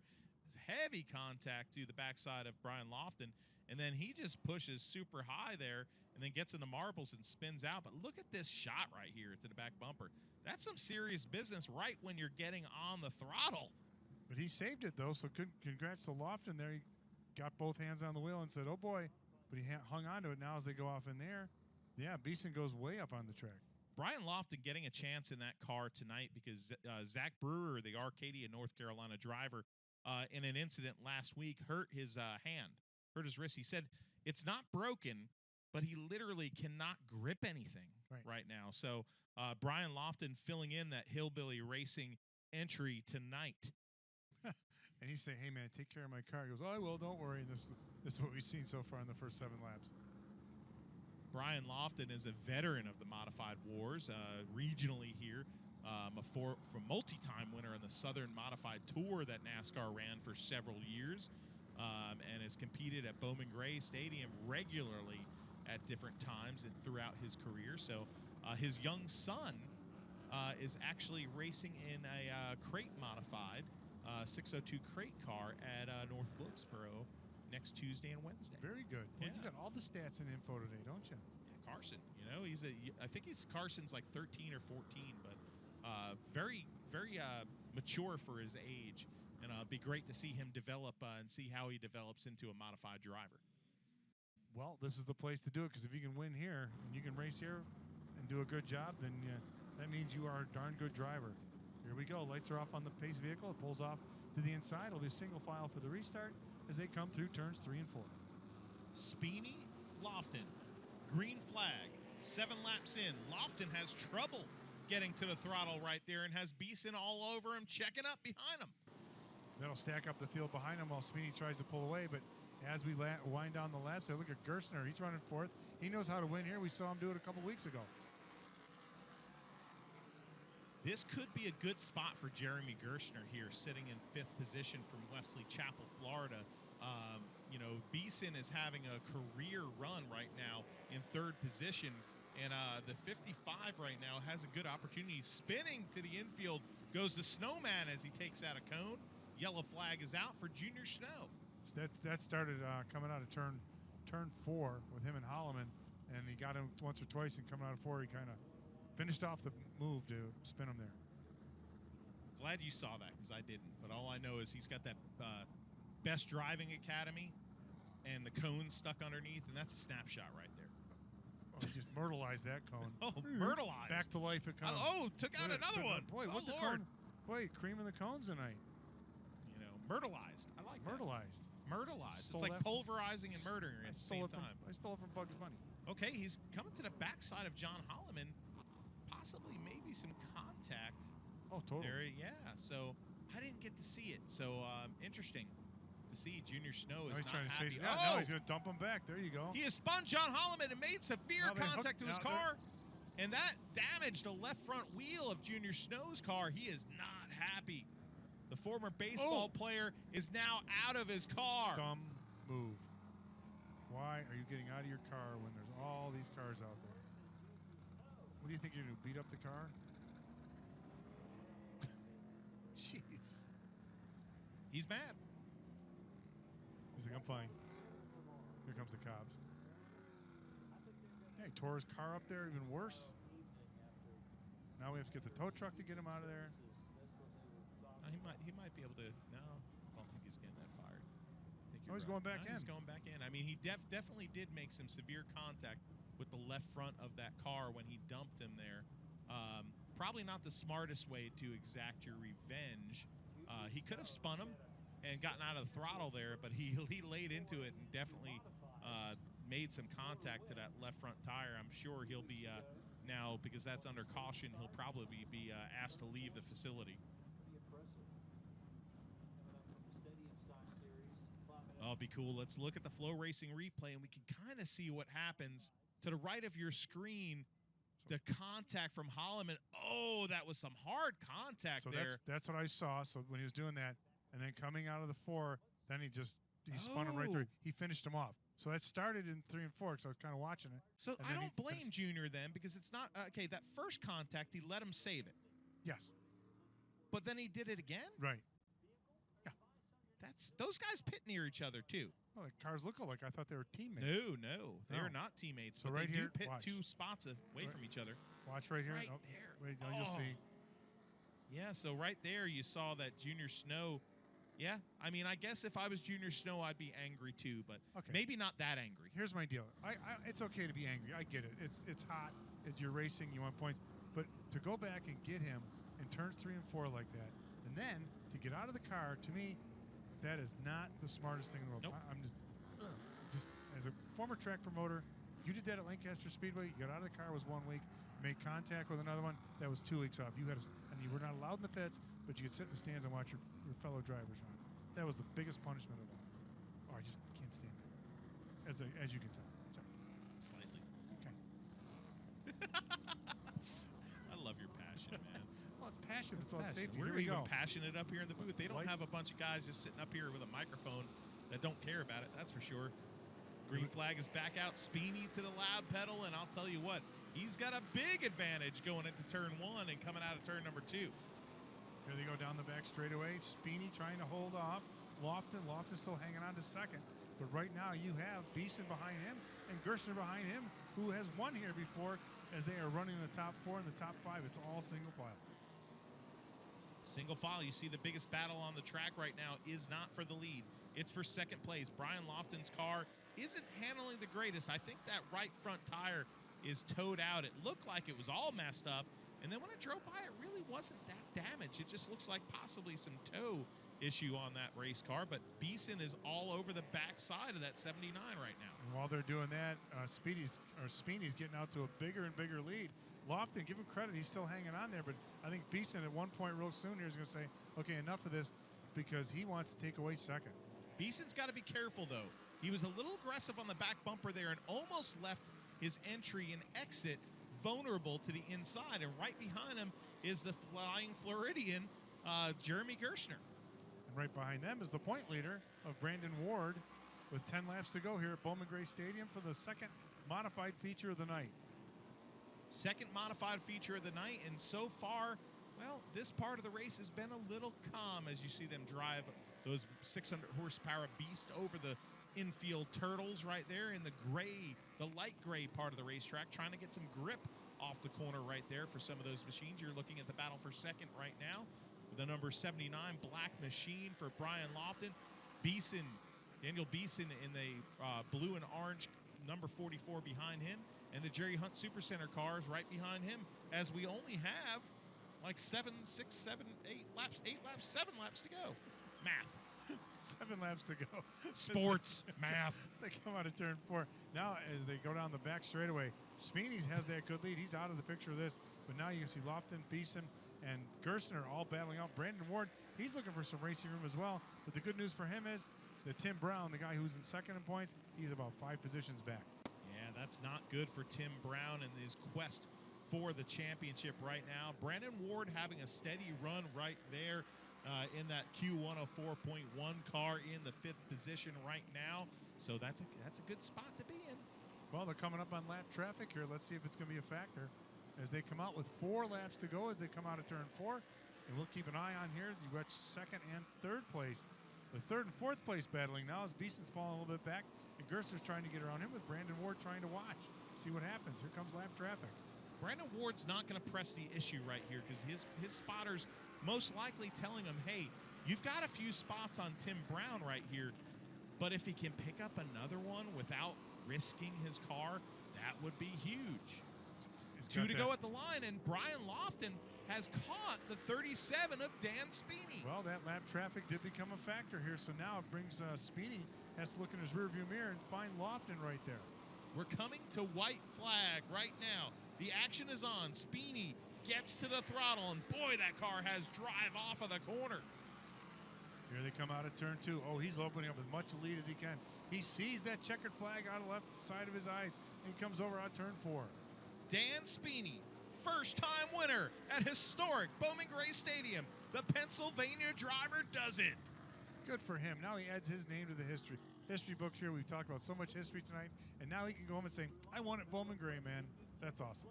Hey, Speeney, you just put yourself in the record books alongside modified greats like Melvin Puddin Swisher, Richie Evans, Jerry Cook, Billy Middleton.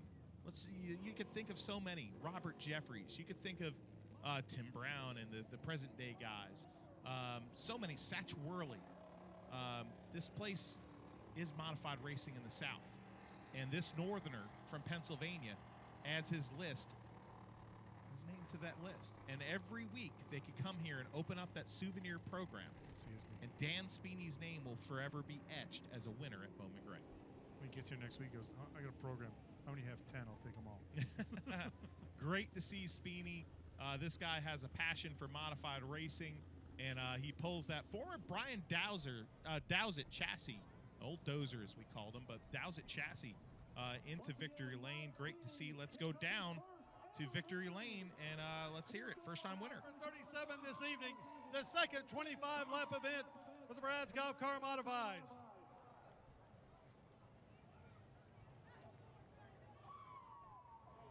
Mike quickly getting unbuckled.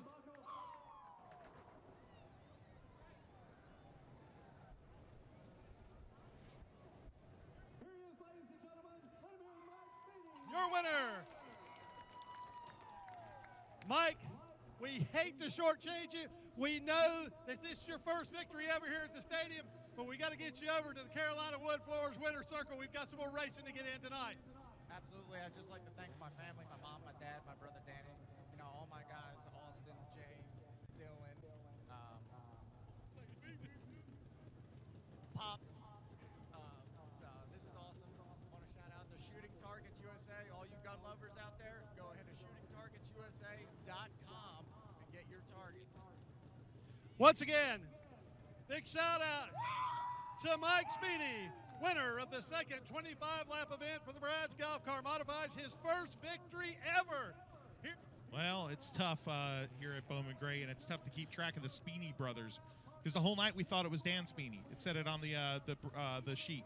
So let's give proper due to the real winner, Mike Speeney, in the history books as a modified winner at Bowman Gray. We're coming back with the stadium stocks. Winston-Salem, North Carolina is a city with a rich history of reinventing itself. Here you can wine and dine back in time, or raise a glass to the future. Witness history in the making, or savor the present moment. That's why you'll love visiting Winston-Salem. Our past is present, our future is bright, and our city is yours to explore. Look forward. Travel back to Winston-Salem. Mike Speeney victorious in the modifieds for the first time ever. He wins at Bowman Gray Stadium. The Speeney brothers, Mike Speeney getting that win. We apologize for calling him Dan Speeney, the brothers. Hey, what are we going to do? It was on the paper. Yeah, right? what are we going to do? But, hey, let's give you this because Stadium Stocks, not 2 races tonight, 1 and a pretty big field. So let's go from the back to the front, and you'll take the first deal there. Let's go. In the number 8, starting 21st out of Mocksville, North Carolina, that's Steven Sanders. Starting 20th, the number 75, Isaiah Dean. Oh, he is out. Sorry, he scratched. So it'll be 03 of Cody Gum starting 19th. Cody Gum is 18th birthday. Happy birthday, Cody Gum. Starting 18th tonight, Isaac Harris from Yadkinville, North Carolina. And to the inside, all the way in the back, Brendan Brennell. Let's give you this really quick because we're about to go green. Victor Flores, Brennan Crott starts 15th. A.J. Sanders all the way back in 14th. Andy Southern, last week's winner, in 13th. Kyler Staley, 12th. Wyatt Stapp, 11th. 10th, Ken Bridges. 9th, Levi Holt. Matt Alley, 8th. 7th, DJ Dean. Andrew Cates, 6th. Robert May, 5th. Justin Owens, 4th. Matt Goodwin, 3rd. Blaine Curry on the outside of the front row, and the 27 of Austin Cates on the pole. Green flag to you. There we go as they come out of turn 4. Way to be an auctioneer there. And the battle is on. They're side by side. The number 27 and the 16 as they go in. 16 looks to take the advantage as they come out of there. That's Blaine Curry trying to take an advantage on Austin Cates, your pole sitter. If he can get by him, he'll try to shut him down here. Nope, they're still going at it. Austin Cates slideways through the north turn. Boy, he had his hands full in the Tysingers lawn care machine, and that gives the lead to Blaine Curry. Not only that, the lead gets a stretch, but also the 54 of Justin Owens. He comes up in there. Now he's going to battle even more for second. Justin Owens in that beautiful 54 car. Right to the backside of him is Matt Alley, but Owens looking low on Cates there for second place. The action in the mid-pack is really good up front, too, as we are three wide as we come out in turn 2. Levi Holt, you're looking at the 43, the white car. White, ghostly-looking car right there. That 43 has been one of the top cars of the division each and every week, but now we're back to second place right there. You see Austin Cates in the 54. Following him is the number 54 of Owens. Oh, here we go. Matt Goodwin with some trouble. The number 25 car has kind of slowed down a little bit there. He got smushed into the wall. Justin Owens right there. Smushed. I loved it. Yep. Yeah. The 54 Smushed. of Justin Owens right there. Matt Alley in the 74 right behind. And there is the other Cates, Andrew Cates. It's like a Cates sandwich in the 54 and the 74, the meat. Brenda, we saw him there. He had a streak of 3 in a row snap last week with A.J. Staley win. Oh, here we go. Trouble right there. Turn number 2. Austin Cates has spun his machine. The 27 was running in second place, and now his night goes spinneroo. That's a new one. Oscar Jablonski, the cameraman right there. Oh, what a great job, Oscar. He's been doing a great job all night. Look at that. Look at how close he is to the action. He's got to get himself out. Nope, you're facing the wrong way there. Good job, Oscar. I bet you he's not going to be a grouch tonight. Oh, no. He knows exactly what he's doing there. He's blocking Justin Owens' car. He's not too happy with Justin Owens making slight contact to the front of Owens' beautiful number 54. Don't want to put a scratch on that thing, man. He's like, back it out of there. No one just sit there. He'll get his position back. Yeah, good job by him making the displeasure known, but not doing anything too stupid. So Brendel picked up some positions there. He almost got squeezed out. Here's the replay. We'll see how it unfolds here. Oh, that's a tough call. No, he got into him. He got into him. 27 was coming down, so I can't wait to see that. See, Brendel lost a bunch of positions there, and A.J. Staley, your current point leader, took advantage. A.J. Sanders. Sanders, sorry. Look at this right here. Oof. Yeah, he did get into it, man. You got this. Yeah, you got the call right. Did Elvis wear jumpsuits? Yes. Yeah, he got into him. We got to get an Elvis count for you when we're up here in the booth. Oh, look at they're 4 wide here at the stripe.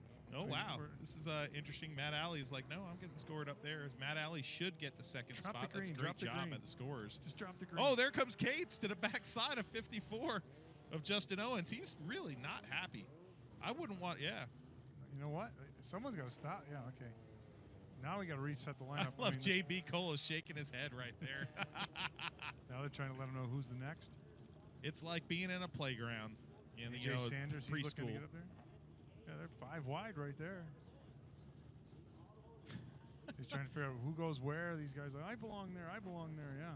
Well, Brendan Brendel has had to start the rear of the field, towards the rear of the field, and so did AJ Sanders tonight. So the march through the field tonight to watch those guys is going to be the entertainment of the night, because you're talking about a 6-time winner so far this year in AJ Sanders and a 5-time winner with the number 43 car. Those guys are literally the class of the field. Nobody can touch those guys really out there right now, and to see them having to march their way from the back, that's entertainment. Well, last week, AJ Sanders matched his season personal record of 6 wins in a year. The years were 2012, 14, and 15. Now he can put 2022 in there. But so if he does win again, that would be his new best in a season. So we'd have to try to match that going down the line. And ultimately, he wants that championship, too. Sure. He's a 2-time champion here in 06 and 16. And this guy is a master, man. He is an absolute master of these cars. And, Brendan Brendel is giving him a run for his money. Brendan Brendel in the 43 is off your screen. You see the blue 24 right there. That is A.J. Sanders, who we're talking about. But Brendel is the defending champion of this division. He wants to be the new king. Well, he's going to have to really work extra hard, because A.J. is not going to let him have it that easily. So now, on this restart, we're going to see A.J. and Brendel really close together. Before they were separated by 4 or 5 cars. See Ken Bridges rolling by J.B. Cole there. And then the 27 will have to tag the tail. They're letting Mabe go by in the 28. I don't know who that car is, the unmarked car. There's no number on that car. But there's Victor Flores' Pinto. Shout out to the Pinto. Now, Cates has a totally different view than when this race started. He was all the way up front.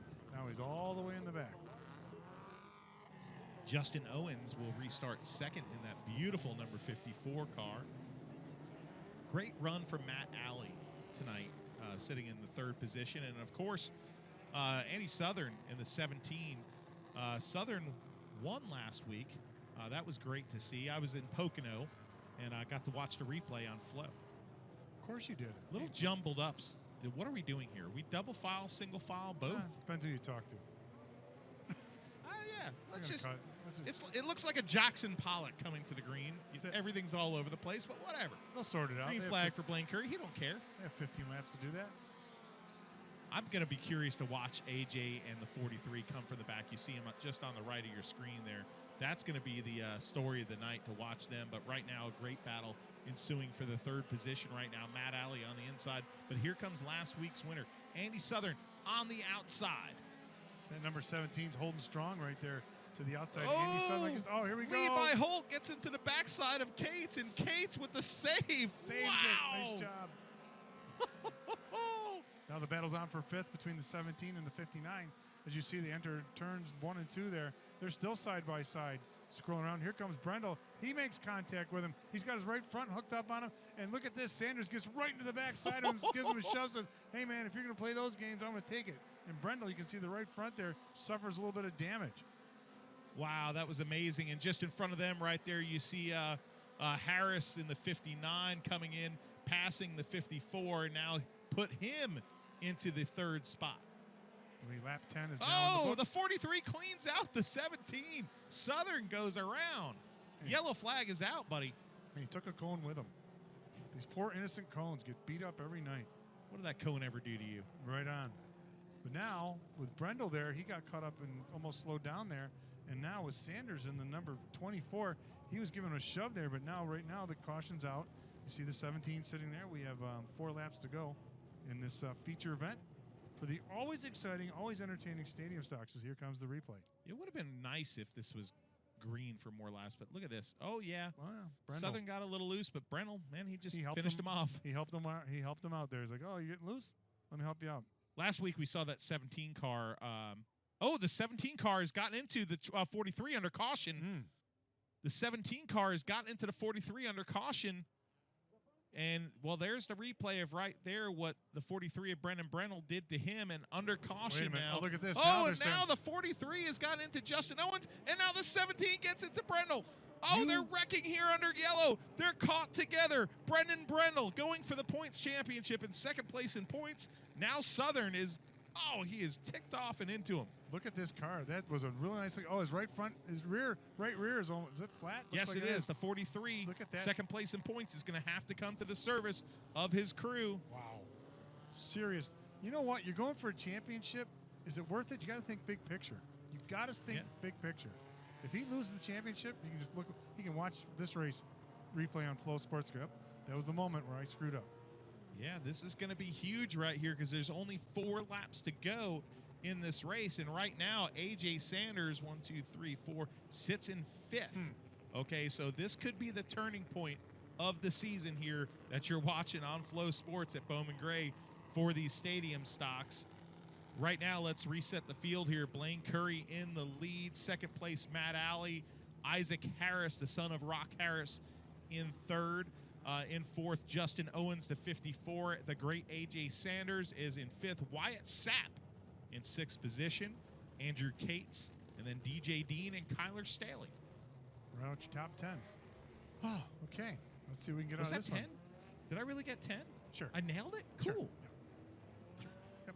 You and math, so I can just tell you 10 because you know it's 10. I suck at math. It's the only subject I ever failed. I'm only good with numbers on football jerseys and race cars.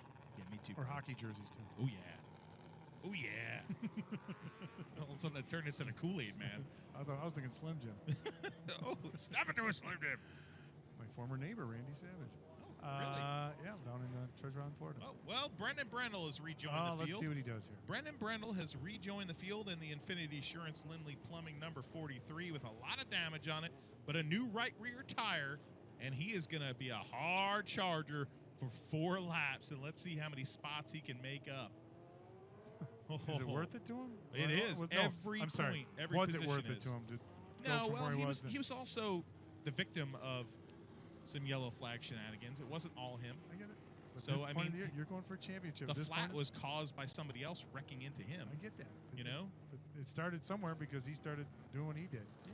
But at this point of the season, it's championship time. Sorry. Race a little smarter. I think he's like going by people, like asking him, "Can I just grab this spot?" You know? Yeah, sure, go ahead, man. It's like, yeah, you're way faster than All me. right. Go for it, dude. See if we get the lights off on the pace car as they I come think by this so. time. We got the one to go. JB Cole looking like the Statue of Liberty up there with the yellow flag clenched in his hand, giving them the one to go. We're going to have a shootout here, buddy. Loving that 59. Isaac Harris? Yeah, Rock Harris's boy right there. This is a great run for that young race car driver. And so is Matt Alley, who's had a terrible season so far of bad luck. Well, let's hope they can finish out here with 4 to go. Here they come. We're looking for the green flag, single file styles. They come out of 4th. The green flag waves, and off we go. And Bailey Curry's going to try to Whoa! send a 16. Blaine Curry trying to launch. And Sanders, I saw that. He got to the inside. Oh, we do have another. Oh, look at this up here. Yellow flag is out, and Matt Goodwin right there. The Southern Vinyl number 25 is in it. So is Victor Flores in the Pinto. Ken Bridges, some damage on that 14, and then Austin Cates also involved in that 27. His night has gone south real quick. Just like earlier, I'm watching something take place here. You're seeing something take place over there. Action's never ending. Oh, I see a hood coming off there. And the 27, he manages to pull away. Look at Austin the right Cates. front of that 25 of Goodwin. It is, it's not good. Oh, we'll see. Think the right front got messed up there, or is it just turned that way? Yeah, that would have to be pretty extremely turned. I don't know. The poor Pinto. Poor Ken Bridges, too. The poor Pinto. Is he going to be able to back out of it? You know, I like the Pinto, but the graphics are too much. Really? Too busy Dude, for it's you? for a Pinto. Yeah. Like, I'm thinking a Pinto should, like, I like Chris Allison's Pinto because it's like old school, but Victor Flores is going to hop out of that Pinto. I think he is done. Can't drive it. I don't think he can get that thing started. He's had some trouble getting that thing started from time to time this year. Hey, time limit has been hit. That's it. Time limit has been hit on the last race. And the winner, check this out, the winner is, wow, Blake Curry, the second generation star, takes the checkered flag at Bowman Gray Stadium. Oh, he's going to love this moment for sure.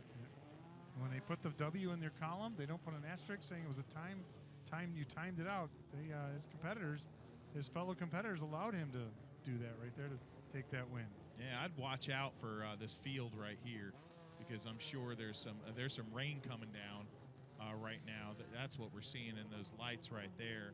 So that might be part of it too. Time limit plus some rain, but Blaine Curry is your winner. Of course, his father, Charlie Curry, One of the greats here was one of my first favorite drivers here. Drove a Volkswagen that was painted like Richie Evans' car. Nice. Still is actually behind their shop in the weeds.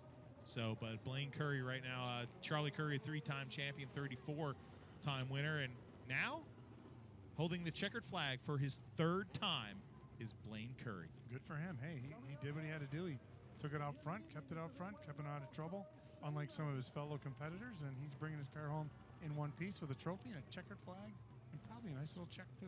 Well-deserved win for this young man, who's a very likable young man. That's why he's got sponsors on his car. That's why he's got Lindley Plumbing on the car.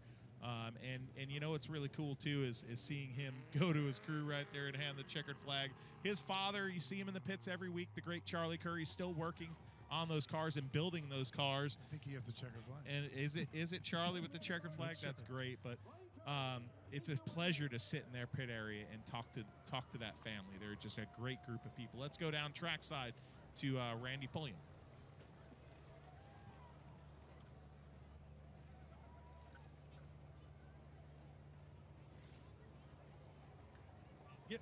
Getting out of the car right now is Blaine Curry, his 2nd win of the season. Let him hear it. Blaine, we hate to shortchange you, buddy. We've got some more racing to get to tonight. We're racing against the time.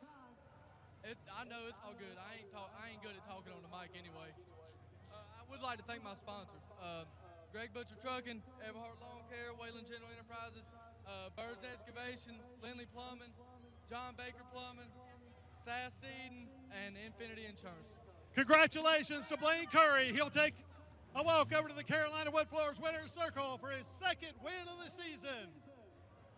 Wow, what a great win for Blaine Curry, the 2nd-generation driver. He gave his father, Charlie Curry, the checkered flag on his victory lap. Father and son, so close together. So cool to see them each and every week in that stadium stock pit area working on that number 16 together. And that's something that if you're a father, is probably really special. And then if you're a son, it's equally as special to look over and see your dad working on the car next to you. And then at the end, be able to see the results and see your father with the trophy and the checkered flag. But, racing on the short track level, it's a family affair. Yep. Everybody gets involved, and it's generational, like you said. Like mine was generational. My dad raced, my stepfather raced, and it just kind of goes from there. And we're still involved with it. But look at this. We don't have a lineup for the. Oh, we don't. We do not. They said it's somewhere downstairs. But we have Dale on the pole. Dale the car. Right. The car on the pole is an 03, and it says Dale on it. I have heard that somewhere in this field is Jeremy Gerstner. Yep, he's out there. Jeremy Gerstner, the modified driver, the Flying Floridian. Jeremy Gerstner is somewhere in this lineup. We do not have a lineup. Dale is on the pole. You've got Carter in the number 38 station wagon starting 2nd, pulling somebody. Let's tell you what the fans are. You see these 2 cars. You see that little chain in between them? So it's a chain race. Okay, so which means we're in a chain race. I'm in the front car. You're the front car. What are my duties? Your duties are the gas pedal. Mm-hmm. You've got a brake, gas pedal, and steering wheel. Okay, you're in the. I'm in the rear. You're all brake. I'm brake, and I've got a steering wheel, and I'm hanging on. Hang on.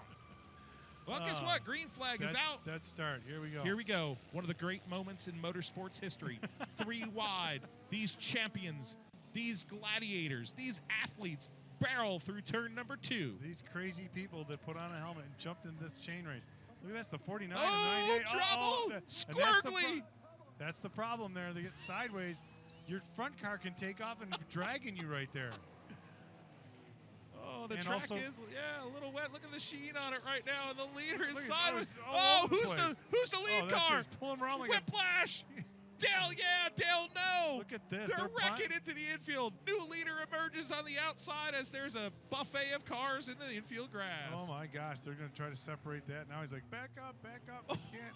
Yeah, now he's trying to that car. But he's chained to it. You got to remember, he's chained to it. Here comes these two.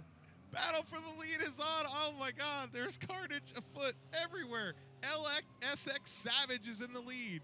But those two behind him, I'm watching. This is not going to be good. No, Watch this. There's a car's wrecked. Oh, there's more. He's got no room. Get it. Squeeze job. 3 at the needle. There we go. Here comes the 0-1-2 and the 1-2 right behind. Sideways, drifting through the corner, trying to take out the leader. Headlights are on, and the leader is lighting the way around this racetrack. We got some debris, but no one cares. Ah.